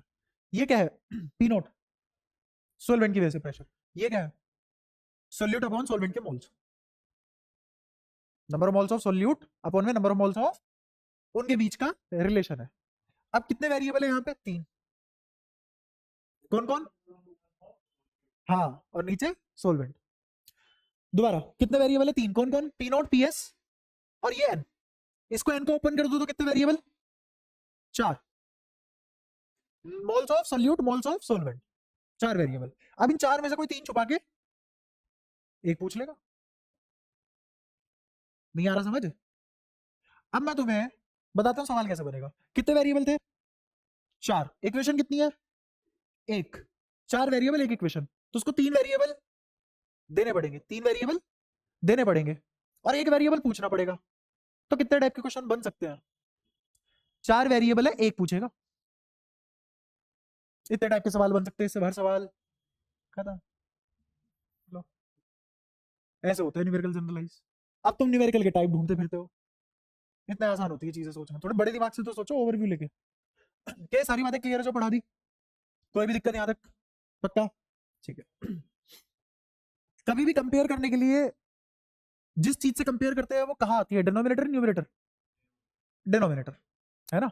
और जिसको कंपेयर किया जाता है वो ऊपर आता है। ठीक है। अब ये जो पूरी कहानी मैंने तुम्हारे सामने गाई है, मैं इसको एक और फ्लेवर में समझा सकता हूँ। कैसे?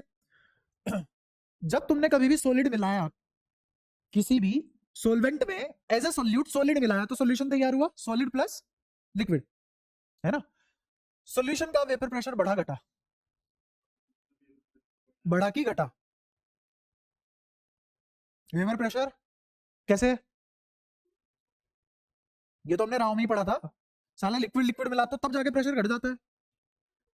और ये जो सॉलिड है जिसका खुद का प्रेशर 0 है, कौन से वाला प्रेशर? न्यूटन वाला है या वेपर प्रेशर? वेपर प्रेशर 0 है, किसका? खुद का। किसका? सॉलिड का। तो क्या घट जाएगा? सॉल्यूशन का प्रेशर घट जाएगा। तो मेरे को बताओ, पहले मेरा प्रेशर कितना? पहले मेरा प्रेशर कितना आया? P note. ये पी नोट किसका है? प्योरली सॉल्वेंट का, है ना। इसमें क्या मिला दिया मैंने? सॉलिड। अब प्रेशर घट गया, कितना घट गया? किस में से घटा? पी नोट में से। पी नोट में से घट गया, ठीक है। कितना?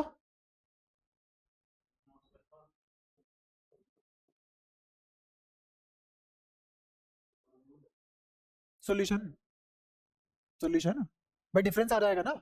मैंने क्या बोला? पी नोट किसका प्रेशर है? प्योरली सॉल्वेंट, क्योंकि पहले वही था, अब तुमने उसमें साले में कंकड़ पत्थर डाल दिया। डालने के बाद अब वेपर प्रेशर घटेगा ना। अब वो जो डिफरेंस आया वो कितने का आया डिफरेंस? वही डिफरेंस मैंने लिख दिया। पहले कितना था, अब कितना हो चुका है? पीएस कितना हो चुका? पीएस। ऐसे बोलो इसको, पहले कितना था? इनिशियली कितना था? अब कितना? कोई परेशानी? तो डिफरेंस कितने का आया? डिफरेंस कितने का आया? Initial minus. तो क्या इसको पी नोट माइनस पीएस ही तो लिखा जाएगा? यही तो चेंज है। ये किस पे है चेंज? पी नोट पे। पहले कितना था? इसी पी तो निकालोगे ना। तो ये कितने पे है चेंज? पी नोट पे।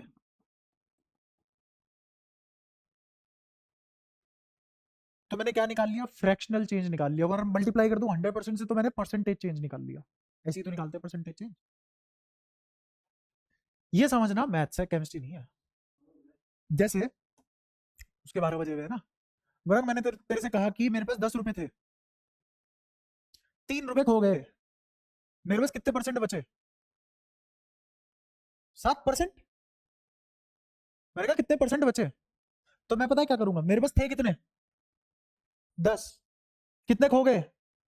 3 खो गए, बचे कितने? 7 इंटू, मेरे पास 70% बचे। अब ध्यान से सुन, मैंने परसेंटेज चेंज कैसे निकाला है। नीचे क्या लिखा? Original quantity. ऊपर क्या लिखा? जो मांगा गया था, कितने बचे? जो मांगा गया था वो ऊपर लिखा, कितने बचे, है ना। या फिर ये बोल सकता है चेंज। है ना, पहले कितने थे 10, कितने खो गए 3, तो चेंज क्या आया ऊपर 7 इंटू 100%, तो इसको बोलते हैं परसेंटेज चेंज, इसको बोलते हैं फ्रैक्शनल चेंज। ये क्या है परसेंटेज चेंज, ये क्या है फ्रैक्शनल चेंज। अब बताइए इसमें मैथ है केमिस्ट्री है? अब मैं इस 10 की बजाय क्या बोल रहा हूँ, मेरे पास पी नोट प्रेशर था सिर्फ और सिर्फ सोल्यूट की सॉरी सोलवेंट की वजह से, ठीक है पीएस सॉलिड का था, सॉलिड की वजह से चेंज कितना आया पी नोट माइनस पीएस, कितने पे जो पहले था उस पे, तो ये क्या आया फ्रैक्शनल चेंज, क्या आया फ्रैक्शनल चेंज। क्लियर है ये बात, यहां तक कोई परेशानी? ठीक है, क्या लिखा हुआ है ये फ्रैक्शनल चेंज, बताओ कोई दिक्कत, यहां तक कोई परेशानी? अच्छा अब तुम्हें याद हो कि एक इक्वेशन लिखवाई थी मैंने, पी ए बराबर पी नोट एक्स है, याद है पक्की बात? ये क्या था ओरिजिनल प्रेशर, ये क्या था बाद का प्रेशर, बाद का, पी ए क्या है बाद वाला प्रेशर, ये बाद वाला प्रेशर ऐसे भी तो निकाल सकते हो कि जो पहले ओरिजिनल था और जो अब आया उसका डिफरेंस, ऐसे भी तो कर सकते हो ना। तो खुद बताइए एक्स से किसके बराबर लिखा जाएगा, ये लिखा जाएगा पी अपॉन पी नॉट, देख सामने ये फ्रैक्शनल प्रेशर किसके बराबर आता है मोल फ्रैक्शन के, किसके बराबर आता है मोल फ्रैक्शन के, यहां तो कोई परेशानी पक्का? तो यहां भी ये किसी मोल फ्रैक्शन के बराबर ही तो आएगा। अब ये कौन से मोल फ्रैक्शन के बराबर आएगा, अकल लगाओ तो ठीक है, अगर ना अकल लगा पाओ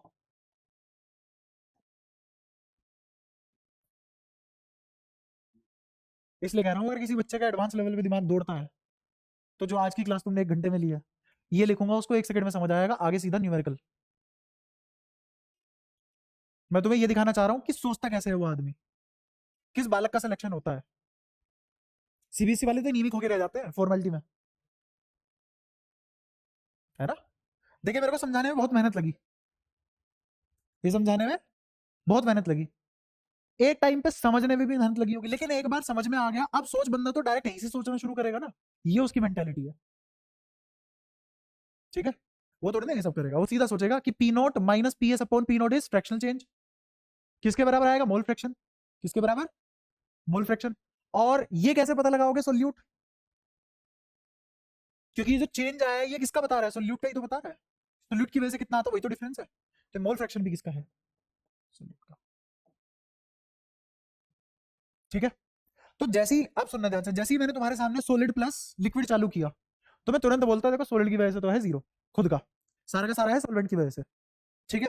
फ्रैक्शनल चेंज निकालेंगे तो पी नोट नीचे क्योंकि उसी के रेफरेंस में निकालते हैं, ऊपर P naught minus P S जो बाद में मिक्सचर की वजह से आता, सोल्यूशन की वजह से आता, किसकी वजह से आता सोल्यूशन की वजह से आता, वो डिफरेंस ऊपर आ गया। ये मोल फ्रैक्शन किसके बराबर आ गया सोल्यूट के बराबर आ गया, किसके बराबर आ गया सोल्यूट के बराबर।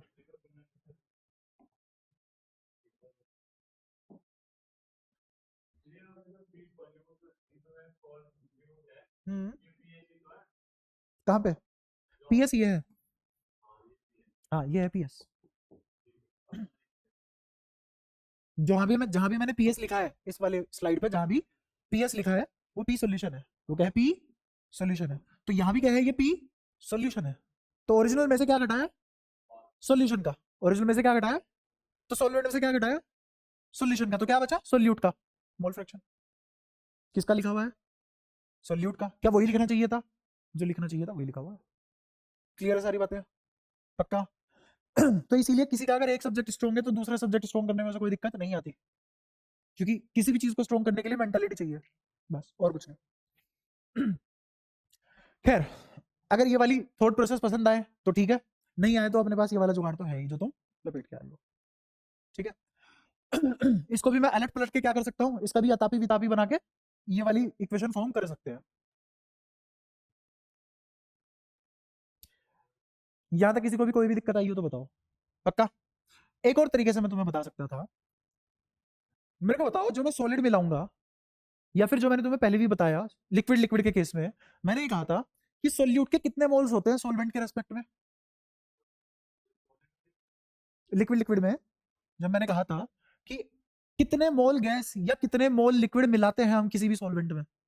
तो पानी के अगर 55.55 मोल है तो 0.2 या 0.5 मोल किसी गैस के या किसी लिक्विड के मिलाते हैं उसमें। क्या बात याद है जो मैंने बोली थी? तो हम क्या करते थे वहां पे, इसको नेग्लेक्ट नहीं कर देते थे, याद आया? और नेग्लेक्ट करने के बाद ये बोलते थे कि जो सोलवेंट है वही सॉल्यूशन है, जो सोलवेंट है वही, तो नीचे सॉल्यूशन लिख लो या सोलवेंट लिख लो, एक ही बात है। तो वहां पे हमारा फॉर्मूला क्या आता था, एन सोल्यूट अपॉन में N solvent, N solute upon में एन सोलवेंट, वही तो लिखा हुआ है। देखो कितने सारे तरीके हैं सोचने के। अब इस चीज में बच्चा कैसे कंफ्यूज हो सकता है, मेरे को आज तक समझ नहीं आई। सॉल्यूशन चैप्टर में बच्चा कैसे कंफ्यूज हो सकता है अगर बुद्धि सही चलती हो? इतने सारे तरीके हैं सोचने के। क्या मैंने 36 तरीके, 36 कह रहा हूँ, 3 तरीके से बता दिया है। तेरे को समझ आ रहा है भाई? लोड को क्या कितने तरीके से आता है अभी तुम्हें? 3 तरीके से ड्राइव करना आता है, किसी भी तरीके से चले जाओ, यहाँ तक कोई दिक्कत। और ये फॉर्मूला बना के क्यों दिया मैंने? क्योंकि खुद सोचो, यहाँ पे वो अगर 2 सोल्यूट मिला देता, कितने, 2 सोल्यूट मिला देता, तो उन 2 सोल्यूट का ऊपर आता है, फिर इन 2 सोल्यूट का नीचे आता है, फिर उसमें तुम इसमें एल सोलवेंट मिलाते हैं, ऐड करते, कैलकुलेशन बहुत टफ हो जाती। तो मैंने ये वाला फैक्टर हटा दिया तुम्हारे लिए और कैलकुलेशन ईजी होगी। तो न्यूमेरिकल के लिए ये वाला फॉर्मूला यूज करोगे फॉर न्यूमेरिकल्स। क्या सारी बातें क्लियर है जितनी भी बताई हैं? कोई भी बात तुम्हें समझ में ना आती हो? पक्का? क्वेश्चन देख लो इसके, एनसीईआरटी जैसे ले लेते हैं।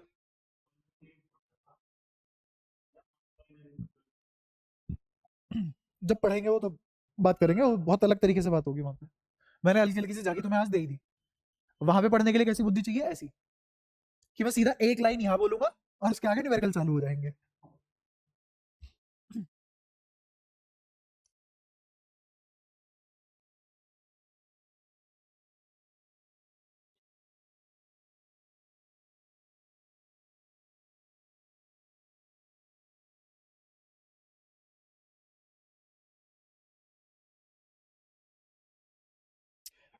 ये वाला करो जैसे, इस एक से ही तुम्हारे सारे पाप धुल जाएंगे।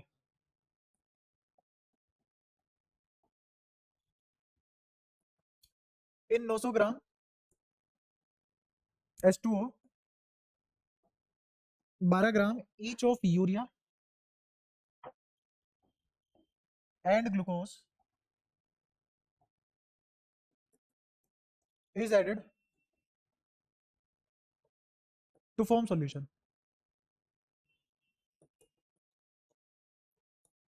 If vapor pressure of H2O is 25 torr, find vapor pressure of solution.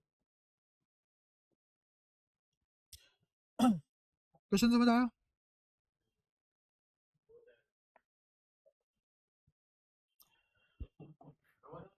हाँ, यूरिया बताओ पहले, यूरिया क्या होता है? हम्म हम्म चलो ग्लूकोज बता दो। C6H12, ये तो याद है ना?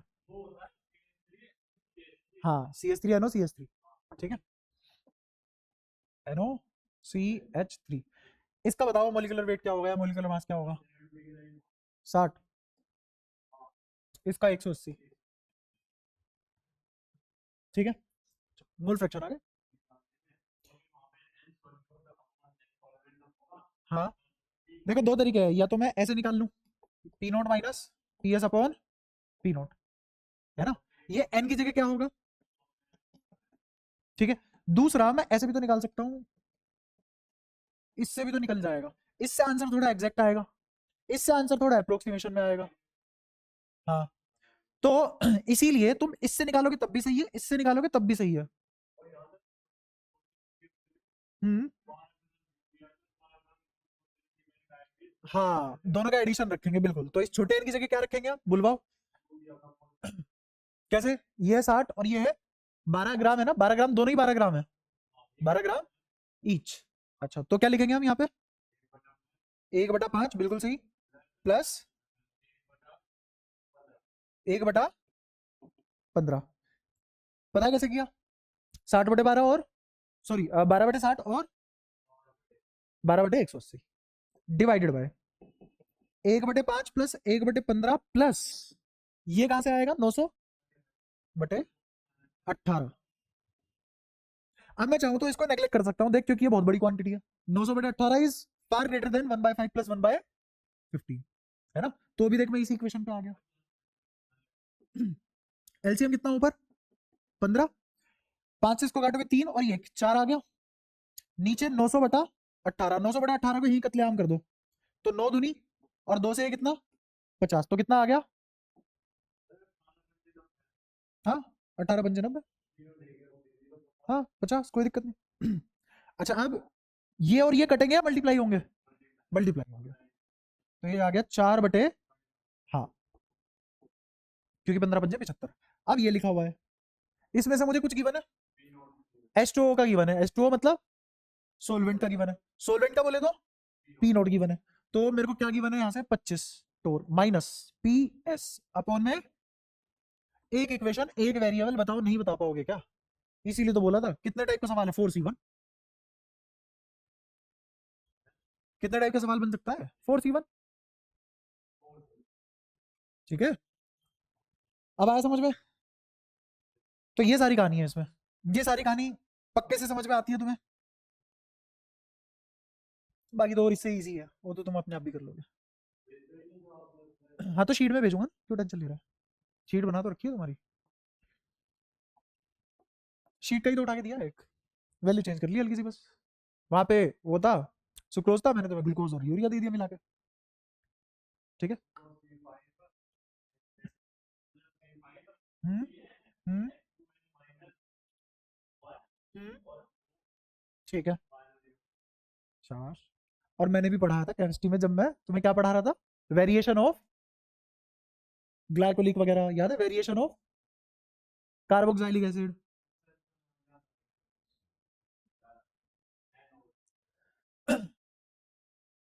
अच्छा अब एक और चीज है इसमें, छोटा सा कॉन्सेप्ट है, फ्रैक्शनल डिस्टिलेशन, पूरा नाम लिखोगे पढ़ लोगे, एफडी, एफडी वो नहीं जो टूटती है ना, फंड डिपॉजिट, एफडी क्या है यहाँ पे, फ्रैक्शनल डिस्टिलेशन। पढ़ा होगा तुमने छोटी छोटी क्लासेस में, पढ़ा होगा कि क्या करते हैं इसमें, कि जिन दो लिक्विड के या फिर जिन दो सोलवेंट या सोल्यूशन जो भी तुम बोलना चाहो, जिन दो सोल्यूशन के डिफरेंट डिफरेंट बॉइलिंग पॉइंट होते हैं, हम उसका नाजायज फायदा उठाते हैं, हीट देते हैं, कोई एक पहले छोड़ जाता है, बताता हूँ, पहले उसमें लग ले, इन तनियों को सही कर ले पहले, हो जा उनके बंधन से मुक्त हो जा, बैग की तनी ना होगी, चेन ऑफ मिजरी होगी तेरी। सुनने ध्यान से, मैंने कहा कि मेरे पास अल्कोहल है प्लस पानी है, मिला दिया दोनों को, क्या मिसिबल लिक्विड है, मिक्स हो जाते हैं ना, फिर पता नहीं लगा पाते तुम, है ना। जैसे मान लो कोई छोटा सा बच्चा है, तुमने अल्कोहल प्लस पानी मिला दिया, वो थोड़ा ना पहचानेगा ये अल्कोहल प्लस पानी है, वो तो पानी समझ के पी जाएगा, है ना। तो नहीं पता कर पा रहा देख के, इसका मतलब कैसे है वो दो लिक्विड, ऐसी पानी में नमक घोल दो वो भी कैसे है, मिसिबल है। तो कैसे अलग करते हैं पानी और नमक को, तुमने ये पढ़ा है बचपन में, कैसे अलग करते हैं, गर्म करो तो नमक वहीं रह जाएगा और पानी अपना पर्सनल डिस्टिलेशन था वो, कोई दिक्कत, वही पढ़ना है बस, सोचो क्या पढ़ा रहा हूँ मैं, है ना। तो समझो अब, क्योंकि मैंने आप सोल्यूशन वो ले लिए जो बचपन में नहीं लिए थे, बड़े हो चुके हो, है ना, यहाँ आ चुके हो तुम, बट दूर अभी भी रहना है ना। तो दोनों मिसिबल है। अब मुझे नहीं पता इसमें क्या हिसाब है क्या नहीं, मैंने कहा मैंने इक्विमोलर ले लिया, इक्विमोलर मतलब दोनों एक एक मोल ले लिया, एक मोल ये ले लिया, एक मोल ये ले लिया, मतलब एक मोल एल्कोहल एक मोल H2O, तो इक्विमोलर हो गए। इसको किया हीट, हीट करने पे क्या होने वाला है, हीट करने पे होने वाला है कि एट स्टैंडर्ड टेम्परेचर प्रेशर, जिसमें प्रेशर की अगर स्पेशली बात करूं 1 एटमॉस्फेरिक प्रेशर पे ये 100 डिग्री पे बॉईल होता है, और ये 78 डिग्री पे बॉईल होता है, हाँ हाँ, वेपर प्रेशर ज्यादा तो बॉइलिंग पॉइंट नहीं, वेपर प्रेशर, हाँ सही कह रहा है, वेपर प्रेशर ज्यादा तो बॉइलिंग पॉइंट कम, ठीक है, और अगर वेपर प्रेशर कम तो बॉइलिंग पॉइंट ज्यादा। अल्कोहल कब अपना वेपर प्रेशर बनाना शुरू कर देगा, कब इक्विलिब्रियम अचीव कर लेगा, या फिर कब अल्कोहल का वेपर प्रेशर 1 एटमॉस्फेरिक आ जाएगा, कब, उसी को तो बॉइलिंग पॉइंट बोलते हैं। याद आया, ये भी डेफिनेशन पढ़ाई थी बॉइलिंग पॉइंट की। तो एक एटमॉस्फेरिक प्रेशर जब आ जाएगा, वेपर प्रेशर किसका, एल्कोहल का, तो वही उसका बॉइलिंग पॉइंट हो जाएगा, वही उसका बॉइलिंग पॉइंट हो जाएगा। अब मेरे को बताओ, पहले कितने मोल थे इसके, एक्स वाटर और एक्स एल्कोहल, ये मोल फ्रैक्शन थे, बराबर थे दोनों, ठीक है। यहां जब ये वेपर बन गए तो ये है वेपर प्रेशर, इस वेपर प्रेशर में तुम्हें क्या क्या मिलेगा, वाई डब्ल्यू और, क्लियर है बात। अब इस वाई डब्ल्यू और वाई ए में से अगर तुम्हें कंपैरिजन किया जाए तो कौन बड़ा होगा कौन छोटा होगा, वाई ए बड़ा होगा छोटा होगा, बड़ा। गुरान समझ आ रहा है क्यों, बता दे चुपचाप। तो उसके वेपर फॉर्म में, वेपर फेज में ज्यादा मोल मिलेंगे, तो मोल फ्रैक्शन वेपर फेज में किसका ज्यादा मिलेगा मेरे को, सेम टेम्परेचर पे एल्कोहल का ज्यादा मिलेगा, ठीक है। इसको ढक रखा है यहाँ, और यहां से एक डक लगा दिया।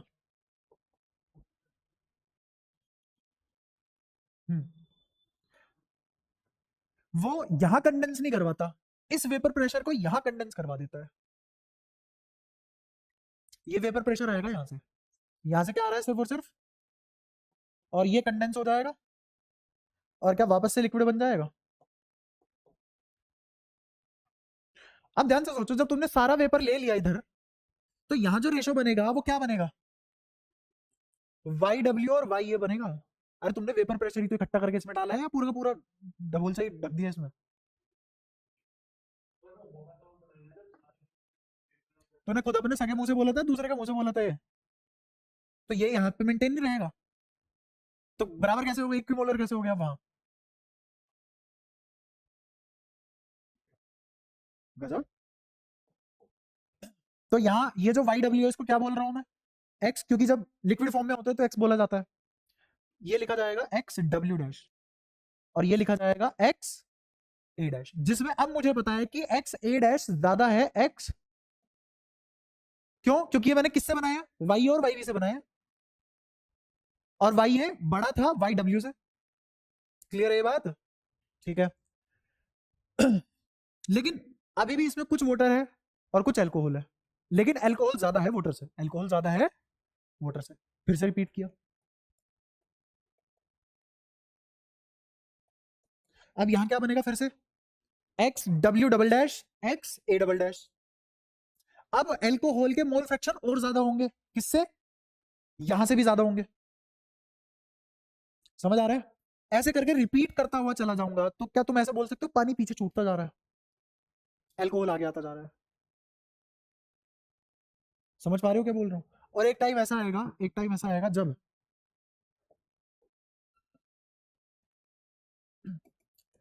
5% पानी होगा और 95% एल्कोहल होगा।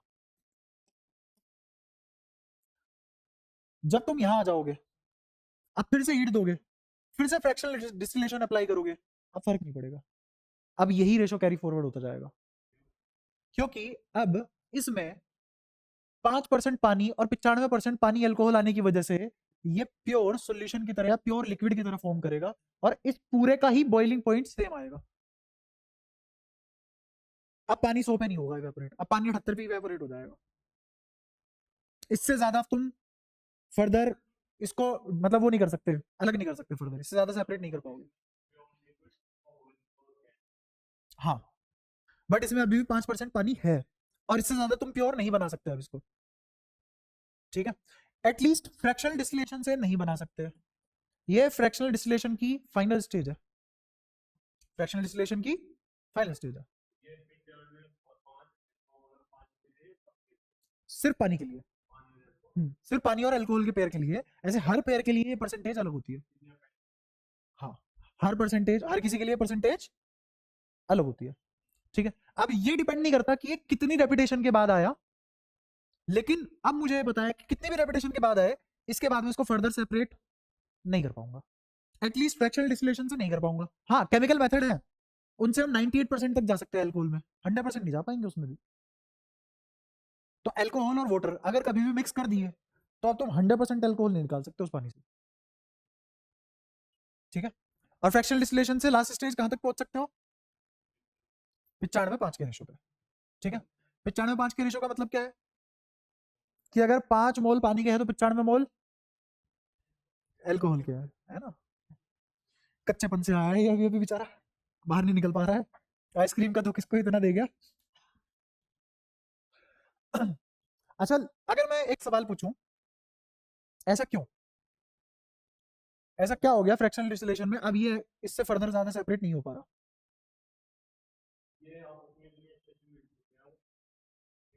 पहले भी अच्छे से ही मिले थे, पहले कौन से इनको भेदभाव था आपस में, पहले इनमें हाँ थी। अब ऐसा क्या हुआ कि पॉजिटिव डेविएशन घास चलने चली गई, मिल गए आपस में। क्या सब 7 फेरे हो गए क्या इनके, 7 बार रिपीट कर दिया हमने इसे, लास्ट होती स्वाहा, इससे बाद अलग नहीं हो सकते, ऐसा कुछ। हाँ, तो क्या बता सकते हो तुम इसके बारे में, अब क्या कह सकते हो। हम टेक्निकल बातें कर सकते हैं ऐसी ऐसी कि भाई अब जब तुम इसको बॉईल करोगे तो 78 डिग्री पे ही पानी बाहर आ रहा होगा। पानी भी कितने एटमॉस्फेरिक प्रेशर पे चला जाएगा, 1 एटीएम पे। पानी का वेपर प्रेशर 1 एटीएम कब अचीव होगा, 78 पे। ये क्या हुआ, ये क्या बदतमीजी है, पानी के साथ क्यों हुआ ये, यही तो पूछ रहा हूँ, इसी चीज का रीजन पूछा जा रहा है। हमने कुछ कुछ प्रॉपर्टीज पढ़ी है ना कि वेपर प्रेशर कब कम होता है कब बढ़ता है, एस्केप टेंडेंसी, ऐसा कुछ पढ़ा है। इन 5% H2O की वजह से इस अल्कोहल की एस्केप टेंडेंसी पे कोई फर्क नहीं पड़ेगा, है ना। लेकिन पानी को तो पहले उड़ना चाहिए बाद में, बाद में।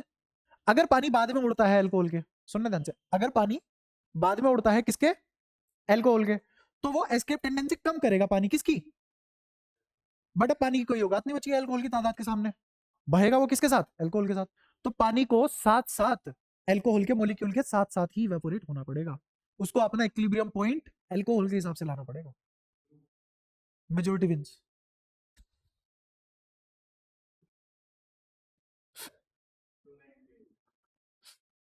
ये तो रूल है ना, मेजोरिटी विंस, है ना। जैसे मान लिया कि मैं एक ऐसे इंसान को जानता हूं जो 10 को मारता है, ऐसे 10 इंसान पकड़ लिए, उनके सामने 10,000 की सेना खड़ी कर दी, आप थोड़ी नहीं जीत पाएंगे। कैसे, एक 10 को मारता है, 10 100 को मार देंगे, उधर कितने बचे हैं अभी।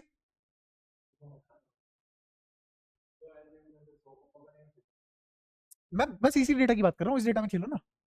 ऐसे ही यहाँ पे समझो, 5% कौन है और 95% एल्कोहल। अगर पानी एल्कोहल के साथ नहीं गया तो उसकी एस्केप टेंडेंसी घटा देगा, पर पानी की औकात बची है क्या एस्केप टेंडेंसी घटाने की, तो एल्कोहल उसको अपने साथ ले जाएगा, बस चल तू कूद।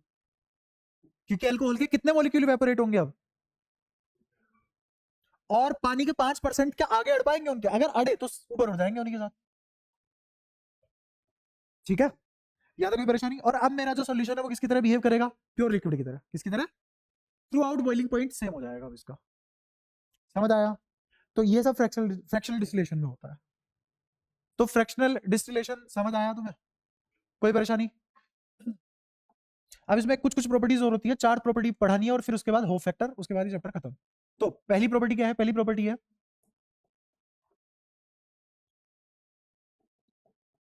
Relative lowering in vapour pressure. समझाऊंगा ये सब क्या है, relative lowering in vapour pressure. दूसरा डिप्रेशन इन फ्रीजिंग पॉइंट या फिर ऑफ फ्रीजिंग पॉइंट। तीसरा एलिवेशन ऑफ, बहुत मारूंगा, एलिवेशन ऑफ बॉइलिंग पॉइंट। और last osmotic pressure, osmotic pressure. ये 3 मैं अभी खत्म करवा देता हूं, फिर तुम्हारी बस 2 ही चीज बचेगी इसमें, होफ साहब और osmotic pressure. Van factor, Hoff Hoff, HOFF Hoff, van Hoff, सुना है? वो बाद में बताएगा, ये सब फालतू की बातें थी जो तुमने पढ़ ली। इसके बाद हाँ, उसके बाद चैप्टर खत्म हो जाएगा, ठीक है। तो ये 3 और पढ़ लो अभी फटाफट। Relative lowering in vapour pressure क्या है, जब भी कभी सॉलिड मिलाते हो तो वेपर प्रेशर कम नहीं हो जाता, होता है कम, ठीक है। किसके रेस्पेक्ट में कम हुआ, ओरिजिनल के।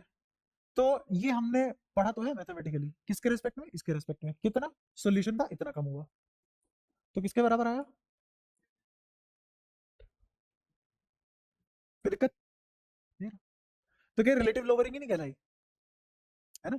और अच्छे से अगर मैं तुम्हें समझाऊं, जैसे मान लो सोडियम और क्लोरीन दोनों ही कैसे हैं, जब वो छोड़ो, NaCl बताओ सॉलिड है, नॉन की डली, अब तो समझ आया होगा, मुंह फाड़ के देख रहे हो भाई, ये NaCl लिया आया और कह रहा है सॉलिड है, सॉलिड ही होता है NaCl, Na पे प्लस Cl पे माइनस, ये जब इसमें मिलेगा तो ये वाटर की एस्केप टेंडेंसी घटाएगा बढ़ाएगा, कैसे, थोड़ा सा अच्छी भाषा में देखो इसको कैसे समझेंगे, है ना, केमिस्ट्री के हिसाब से, ये Na प्लस है, H2O ऐसे बनता है, तो इसमें क्या होता है, ये O है माइनस माइनस, ये H प्लस, ये H प्लस, ऐसे ही तो होता है हाइड्रोजन बॉन्डिंग, ये H प्लस किस पे चिपकेगा, तो ये क्लोरीन किसको पकड़ के रखेगा अपने पास, H प्लस को, एक नहीं बहुत सारे, और N प्लस किसको पकड़ के रखेगा, O माइनस को, ये जाने देगा उसे, नहीं, तो इसका मतलब वेपर प्रेशर कम हो गया, पानी का पानी के ही रेस्पेक्ट में कम हो गया, दोबारा सुनना, पानी का पानी के ही रेस्पेक्ट में कम हो गया, ये होता है relative lowering in vapour pressure, जो हमने पढ़ा, बस उसी को मेरे को थोड़ा सा एक इस लहजे में बताना था, क्या तुम्हें समझ आया relative lowering in vapour pressure क्या बोला है, हाँ, और पानी की अब एस्केपिंग टेंडेंसी कम हो चुकी है, हाँ, ओरिजिनली वो फ्रीली फ्लो कर सकता था पी नोट के हिसाब से, है ना, अब वो पीएस के हिसाब से बाहर निकलेगा, और पीएस के हिसाब से कम होगा उसका वेपर प्रेशर, अगर वेपर प्रेशर कम होता है तो मेरे को पक्की बात ये पता है कि बॉइलिंग पॉइंट, वेपर प्रेशर घटा, बॉइलिंग पॉइंट बढ़ा, ये तो सीख के आ चुके हैं ना, तो अगर पानी के अंदर नमक डाल दोगे तो पानी 100 डिग्री के बजाय 102, 101, 103, 105 डिग्री के आसपास पे बॉइल होगा, ये सारी बातें क्लियर है, अच्छा, क्या इसका बॉइलिंग पॉइंट बढ़ गया, इसका बॉइलिंग पॉइंट, इसी को बोलते हैं एलिवेशन ऑफ बॉइलिंग पॉइंट, इसी को बोलते हैं एलिवेशन ऑफ बॉइलिंग पॉइंट, ठीक है। अच्छा, ऐसे ही जब तुमने नमक मिला दिया पानी में, तो पानी 0 डिग्री पे फ्रीज होना था, पानी 0 डिग्री पे फ्रीज होना था, NaCl थोड़ी ना फ्रीज होता है 0 डिग्री पे, है ना, जैसे तुम 0 डिग्री का NaCl टेस्ट करोगे तो तुम्हें वैसे ही टेस्ट आएगा जैसे आ रहा था, उसको और कम टेम्परेचर चाहिए अपनी केमिकल प्रॉपर्टी पे इफेक्ट डालने के लिए, अगर उनको अपनी केमिकल प्रॉपर्टी पे इफेक्ट डालना है, सच एज टेस्ट, क्योंकि तुम उसी से पता लगा सकते हो अभी, है ना, तो उसके लिए तुम्हें टेम्परेचर और कम करना पड़ेगा, टेम्परेचर और कम करना पड़ेगा, तो उसकी वजह से पानी के भी टेम्परेचर में फर्क पड़ेगा, पानी के भी फ्रीजिंग पॉइंट पे फर्क पड़ेगा, तो पानी का फ्रीजिंग पॉइंट शिफ्ट हो जाएगा, और जब वो शिफ्ट होगा तो कहाँ शिफ्ट होगा, लोअर साइड, तो अब पानी -3 या -2 डिग्री पे फ्रीज होगा बजाय 0 डिग्री के,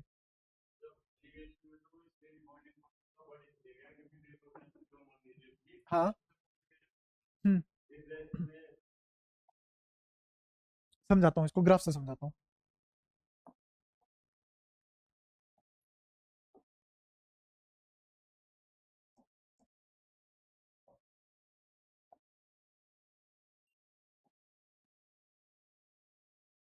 ये टेम्परेचर, ये प्रेशर, टेम्परेचर और प्रेशर, तो H2O की अगर बात करूं तो H2O का ग्राफ ऐसे बनता है,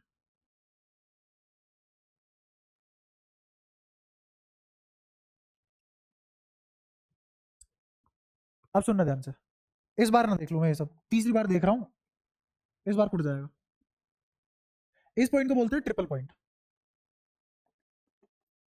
ट्रिपल पॉइंट, यहाँ कौन सा फेज आ जाएगा, गैस, यहाँ कौन सा फेज आ जाएगा, और यहाँ सॉलिड, ऐसा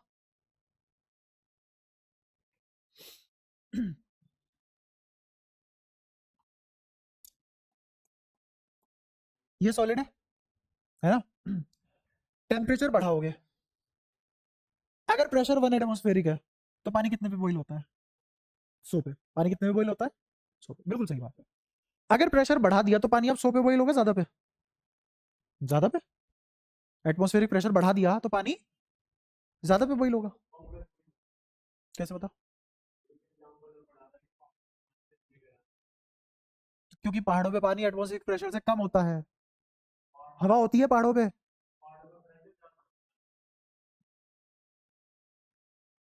ठीक है भाई, इतने सालों से मैं ही गलत पढ़ रहा हूँ, जब हाइट बढ़ती है ना, माउंट एवरेस्ट पे जब जाएंगे, पता नहीं क्या है, मैं भी नहीं गया पर मेरे को पता है, जब माउंट एवरेस्ट पे जितना ऊपर जाओगे सांस लेना मुश्किल हो जाता है। कम है भाई उधर हवा, प्रेशर कम है उधर, प्रेशर कम है तो बॉइलिंग पॉइंट कम हो गया, बॉइलिंग पॉइंट कम हो गया, बॉइलिंग पॉइंट कम हो गया। आई बात समझ में? अब पानी 100 डिग्री की बजाय भाई 95 पे बॉइल हो जाएगा, 90 पे बॉइल हो जाएगा, 98 पे बॉइल हो जाएगा, क्योंकि प्रेशर कम हो चुका है। प्रेशर कम होने से एटमॉस्फेरिक प्रेशर ये होता है जो ऊपर से लिक्विड पे लगता है। अगर तूने लगने वाला प्रेशर कम कर दिया तो इसकी एस्केपिंग टेंडेंसी बढ़ेगी घटी? बढ़ गई ना। तो अब इसका बॉइलिंग पॉइंट कम हो गया कम, आया समझ? गजब आदमी। हाँ, पर रीजन कितना बेकार दिया तूने, ये भी तो देख। बात कुछ और बोल रहा है, रीजन गलत दे रहा है। ये प्रेशर बढ़ता क्या, जैसे जैसे प्रेशर बढ़ाएगा तो खुद देख इसका बॉइलिंग पॉइंट बढ़ता जा रहा है। बॉइलिंग पॉइंट क्या करता है, लिक्विड से गैस में कन्वर्ट करके देता है चीजों को, है ना। तो अगर मैं 1 एटमॉस्फेरिक प्रेशर की बात करूं, किसकी? 1 एटमॉस्फेरिक प्रेशर की बात करूं, तो 1 एटमॉस्फेरिक प्रेशर पे मान ले ये 1 atm है, ये कितना है? 1 atm। 1 atm पे टेम्परेचर कितना आएगा? 100 डिग्री। कितना आएगा? 100 डिग्री। और ये जो पानी लिक्विड फेज में है ये किस में कन्वर्ट हो जाएगा? गैस में। कब? जब प्रेशर 1 एटमॉस्फेयर है और टेम्परेचर 100 डिग्री है। ये बात समझ में आई? अगर तूने प्रेशर बढ़ाया, अगर तूने प्रेशर बढ़ाया तो पानी का बॉइलिंग पॉइंट घटेगा कि बढ़ेगा? पानी का बॉइलिंग पॉइंट बढ़ेगा घटेगा? प्रेशर बढ़ाया, पानी का बॉइलिंग पॉइंट बढ़ेगा। तो देख ग्राफ के हिसाब से क्या बढ़ेगा, क्या अब यहां जाएगा? क्लियर है ये वाली बात? पक्का? इस पे आ जाओ। ये कितना टेम्परेचर होगा बता सकता है तुम में से कोई? ये कौन सा है? ये गैस है, और ये तो ग्राफ बना नहीं पाया मैं वैसे, ये वाला वैसे तुम्हें यहां मिलेगा, ये वाली लाइन बताएगी तुम्हें। ये लिक्विड फेज है, इस लिक्विड फेज से तुम्हें कहां जाना है? सॉलिड फेज में। तो वो कैसे जाओगे, कितने टेम्परेचर पे जाओगे? 0 पे। कितने पे जाओगे? 0 पे। कोई दिक्कत या तो कोई परेशानी? ठीक है। तो 0 डिग्री क्या हो गया पानी का? Freezing point. मैं ग्राफ में नहीं बना पाया ये वाली बात, ठीक है। ग्राफ पे ये वाला पॉइंट यहां आएगा, बनेगा, एक बार देखना कहीं अच्छे से मिले तुम्हें। एनसीईआरटी में तो इतना क्लियर कट है नहीं ये ग्राफ, क्योंकि उसमें सिर्फ इतना सा बनाया हुआ है। इसको फेजर डायग्राम बोलते हैं। क्या बोलते हैं? Phasor diagram. एक और नाम है इस ग्राफ का, फेजर डायग्राम। हाँ, ठीक है। अब मैं कुछ कुछ चीजें समझाता हूँ। ये तो था पानी का। अगर मैंने सोल्यूशन का बनाया तो सोल्यूशन में वेपर प्रेशर घटता है बढ़ता है? कम होता है। वेपर प्रेशर कम हो जाता है सोल्यूशन में, तो बॉइलिंग पॉइंट बढ़ेगा घटेगा? अकॉर्डिंगली बढ़ भी सकता है और घट भी सकता है। तो सोल्यूशन का जो बनेगा, प्रेशर तो हमेशा घटेगा ही ना, वेपर प्रेशर घटेगा ना, पर यहाँ वेपर प्रेशर की नहीं, यहाँ एटमॉस्फेरिक प्रेशर की बात हो रही है। तो ये ग्राफ कुछ ऐसा बनेगा। ये किसका है? सोल्यूशन का। ये किसका है? सोल्यूशन का। अब मेरे को ये बात बताओ, इसी 1 एटमॉस्फेरिक प्रेशर पे सोल्यूशन का क्या बॉइलिंग पॉइंट बढ़ा? क्यों? क्योंकि वेपर प्रेशर कम हो गया। क्योंकि सोल्यूशन का वेपर प्रेशर हमेशा ही सॉल्वेंट से कम आता है। लिक्विड लिक्विड में भी देख लिया, सॉलिड लिक्विड में भी देख लिया, हमने हर जगह देख लिया। सही बात है? हाँ बोल। वेपर प्रेशर और प्रेशर दो अलग अलग बातें हैं लाला। कौन सा वाला प्रेशर बढ़ाया था हमने? कौन सा वाला? एटमॉस्फेरिक। ये कौन सा प्रेशर है जो वेपोरेशन कंडेंसेशन से आ रहा है? तो ये वाला वेपर प्रेशर बढ़ा तो बॉइलिंग पॉइंट घटेगा। जिसका ये ज्यादा होता है उसका बॉइलिंग पॉइंट कम होता है, जिसका वेपर प्रेशर कम होता है उसका बॉइलिंग पॉइंट ज्यादा होता है। तो किसी भी सॉल्यूशन का सॉल्वेंट के कंपैरिजन में वेपर प्रेशर घटता है तो बॉइलिंग पॉइंट बढ़ जाता है। मैं जितना रिलेट करा रहा हूं कोई नहीं कराएगा उतना रिलेट, समझ गए ना। तो क्या यहां से यहां टेम्परेचर बढ़ा? ये जो टेम्परेचर बढ़ा है डेल्टा टी, इसी को बोलते हैं elevation in temperature, elevation in boiling point. अरे रुको, दिखा, एलिवेशन ऑफ बॉइलिंग पॉइंट। और किसके बराबर हो गए? ये किसका है सॉल्यूशन का टेम्परेचर ऑफ सॉल्यूशन, ये किसका है ना। तो क्या T S minus T H two O क्या बना डेल्टा टी, यहां तक कोई दिक्कत, ठीक है। अब इधर आ जाओ, पहले पानी पानी यहां फ्रीज हो रहा था, अब पानी यहां फ्रीज होगा, तो क्या टेम्परेचर घटा, इसी को क्या बोलेंगे, ये जो डेल्टा टी आया है ये कम हुआ है ना, तो इसको क्या बोलेंगे डिप्रेशन, क्या बोलेंगे इसको depression, depression in freezing point, depression in freezing point. ये कैसे होगा, ये ऐसे होगा जैसे मैंने कहा कि T final minus T initial करेंगे तो डेल्टा टी आ जाएगा, सही बात है, ठीक है। इनिशियली कितना था 0, फाइनली कितना हो जाएगा, कम हो जाएगा, पहले से कम हो जाएगा, है ना। तो ऐसे ही करके क्या एलिवेशन एलिवेशन और डिप्रेशन सीख गए हम। तो इसीलिए मैं कह रहा था डिप्रेशन में जैसे तुमने अगर NaCl मिला दिया पानी में, तो अब उसका फ्रीजिंग पॉइंट 0 से भी कम हो जाएगा, -3 -2 हो जाएगा। ये कैसे पता लगा मुझे, इस ग्राफ के स्लोप से पता लगा।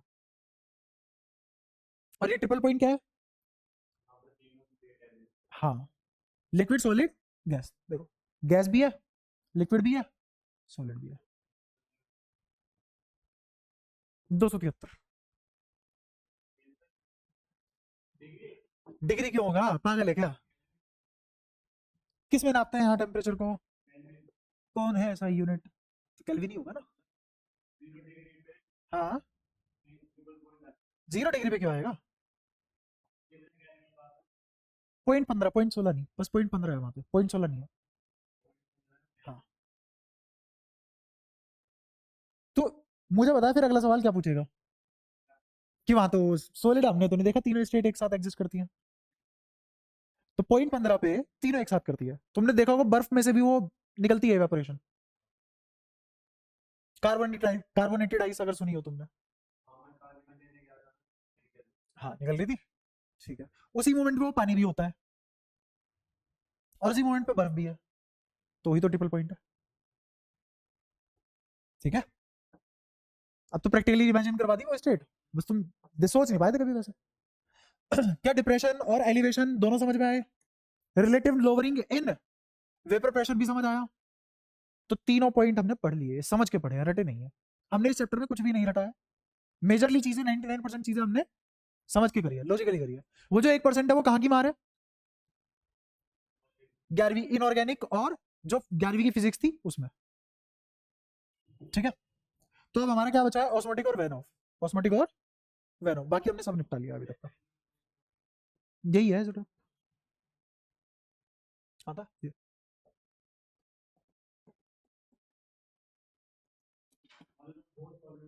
हम्म, हाँ, वो प्योर प्योर लिक्विड की तरह बिहेव करते हैं, बट उसमें दो अलग अलग लिक्विड होते हैं। ये जो फाइनल फॉर्मेशन आई है ना, ये कंपोजिशन जो आई है, इस कंपोजिशन को ही क्या बोलते हैं, एजोट्रोप, ठीक है, ये से याद दिलाया तूने। एजोट्रोप क्या है, वो कंपोजिशन दो लिक्विड की जिसमें वो लिक्विड प्योर लिक्विड की तरह बिहेव करे और दोनों का बॉइलिंग पॉइंट सेम आता है, ठीक है। तो ये फाइनल स्टेप है किसका, फ्रैक्शनल डिस्टिलेशन का, इसके बाद फ्रैक्शनल डिस्टिलेशन कर भी लो कोई फर्क नहीं पड़ेगा। तो उसी उसी लिक्विड का, इसी ट्रू लिक्विड का क्या नाम रखा हमने, एजोट्रोप। सारी बातें क्लियर है यहाँ तक, कोई भी बात परेशान कर रही हो, होपफुली नेक्स्ट क्लास में इसको निपटा देंगे हम, नेक्स्ट क्लास में इसको निपटा देंगे चैप्टर को, ठीक है।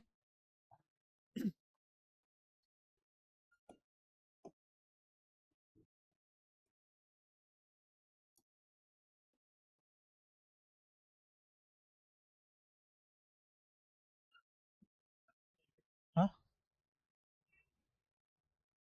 जिसमें से तुम बार बार एक ही चीज पढ़ते रहते हो, जो पिछली क्लास में मैंने पढ़ाया था सब पढ़ाया इस क्लास में, ऐसी जो मैंने पहली क्लास ली थी वो सब पढ़ाया था मैंने दूसरी क्लास में भी, याद हो तुम्हें, फिर जो दूसरी क्लास ली थी उसमें सब पढ़ाया मैंने तीसरी वाली क्लास में।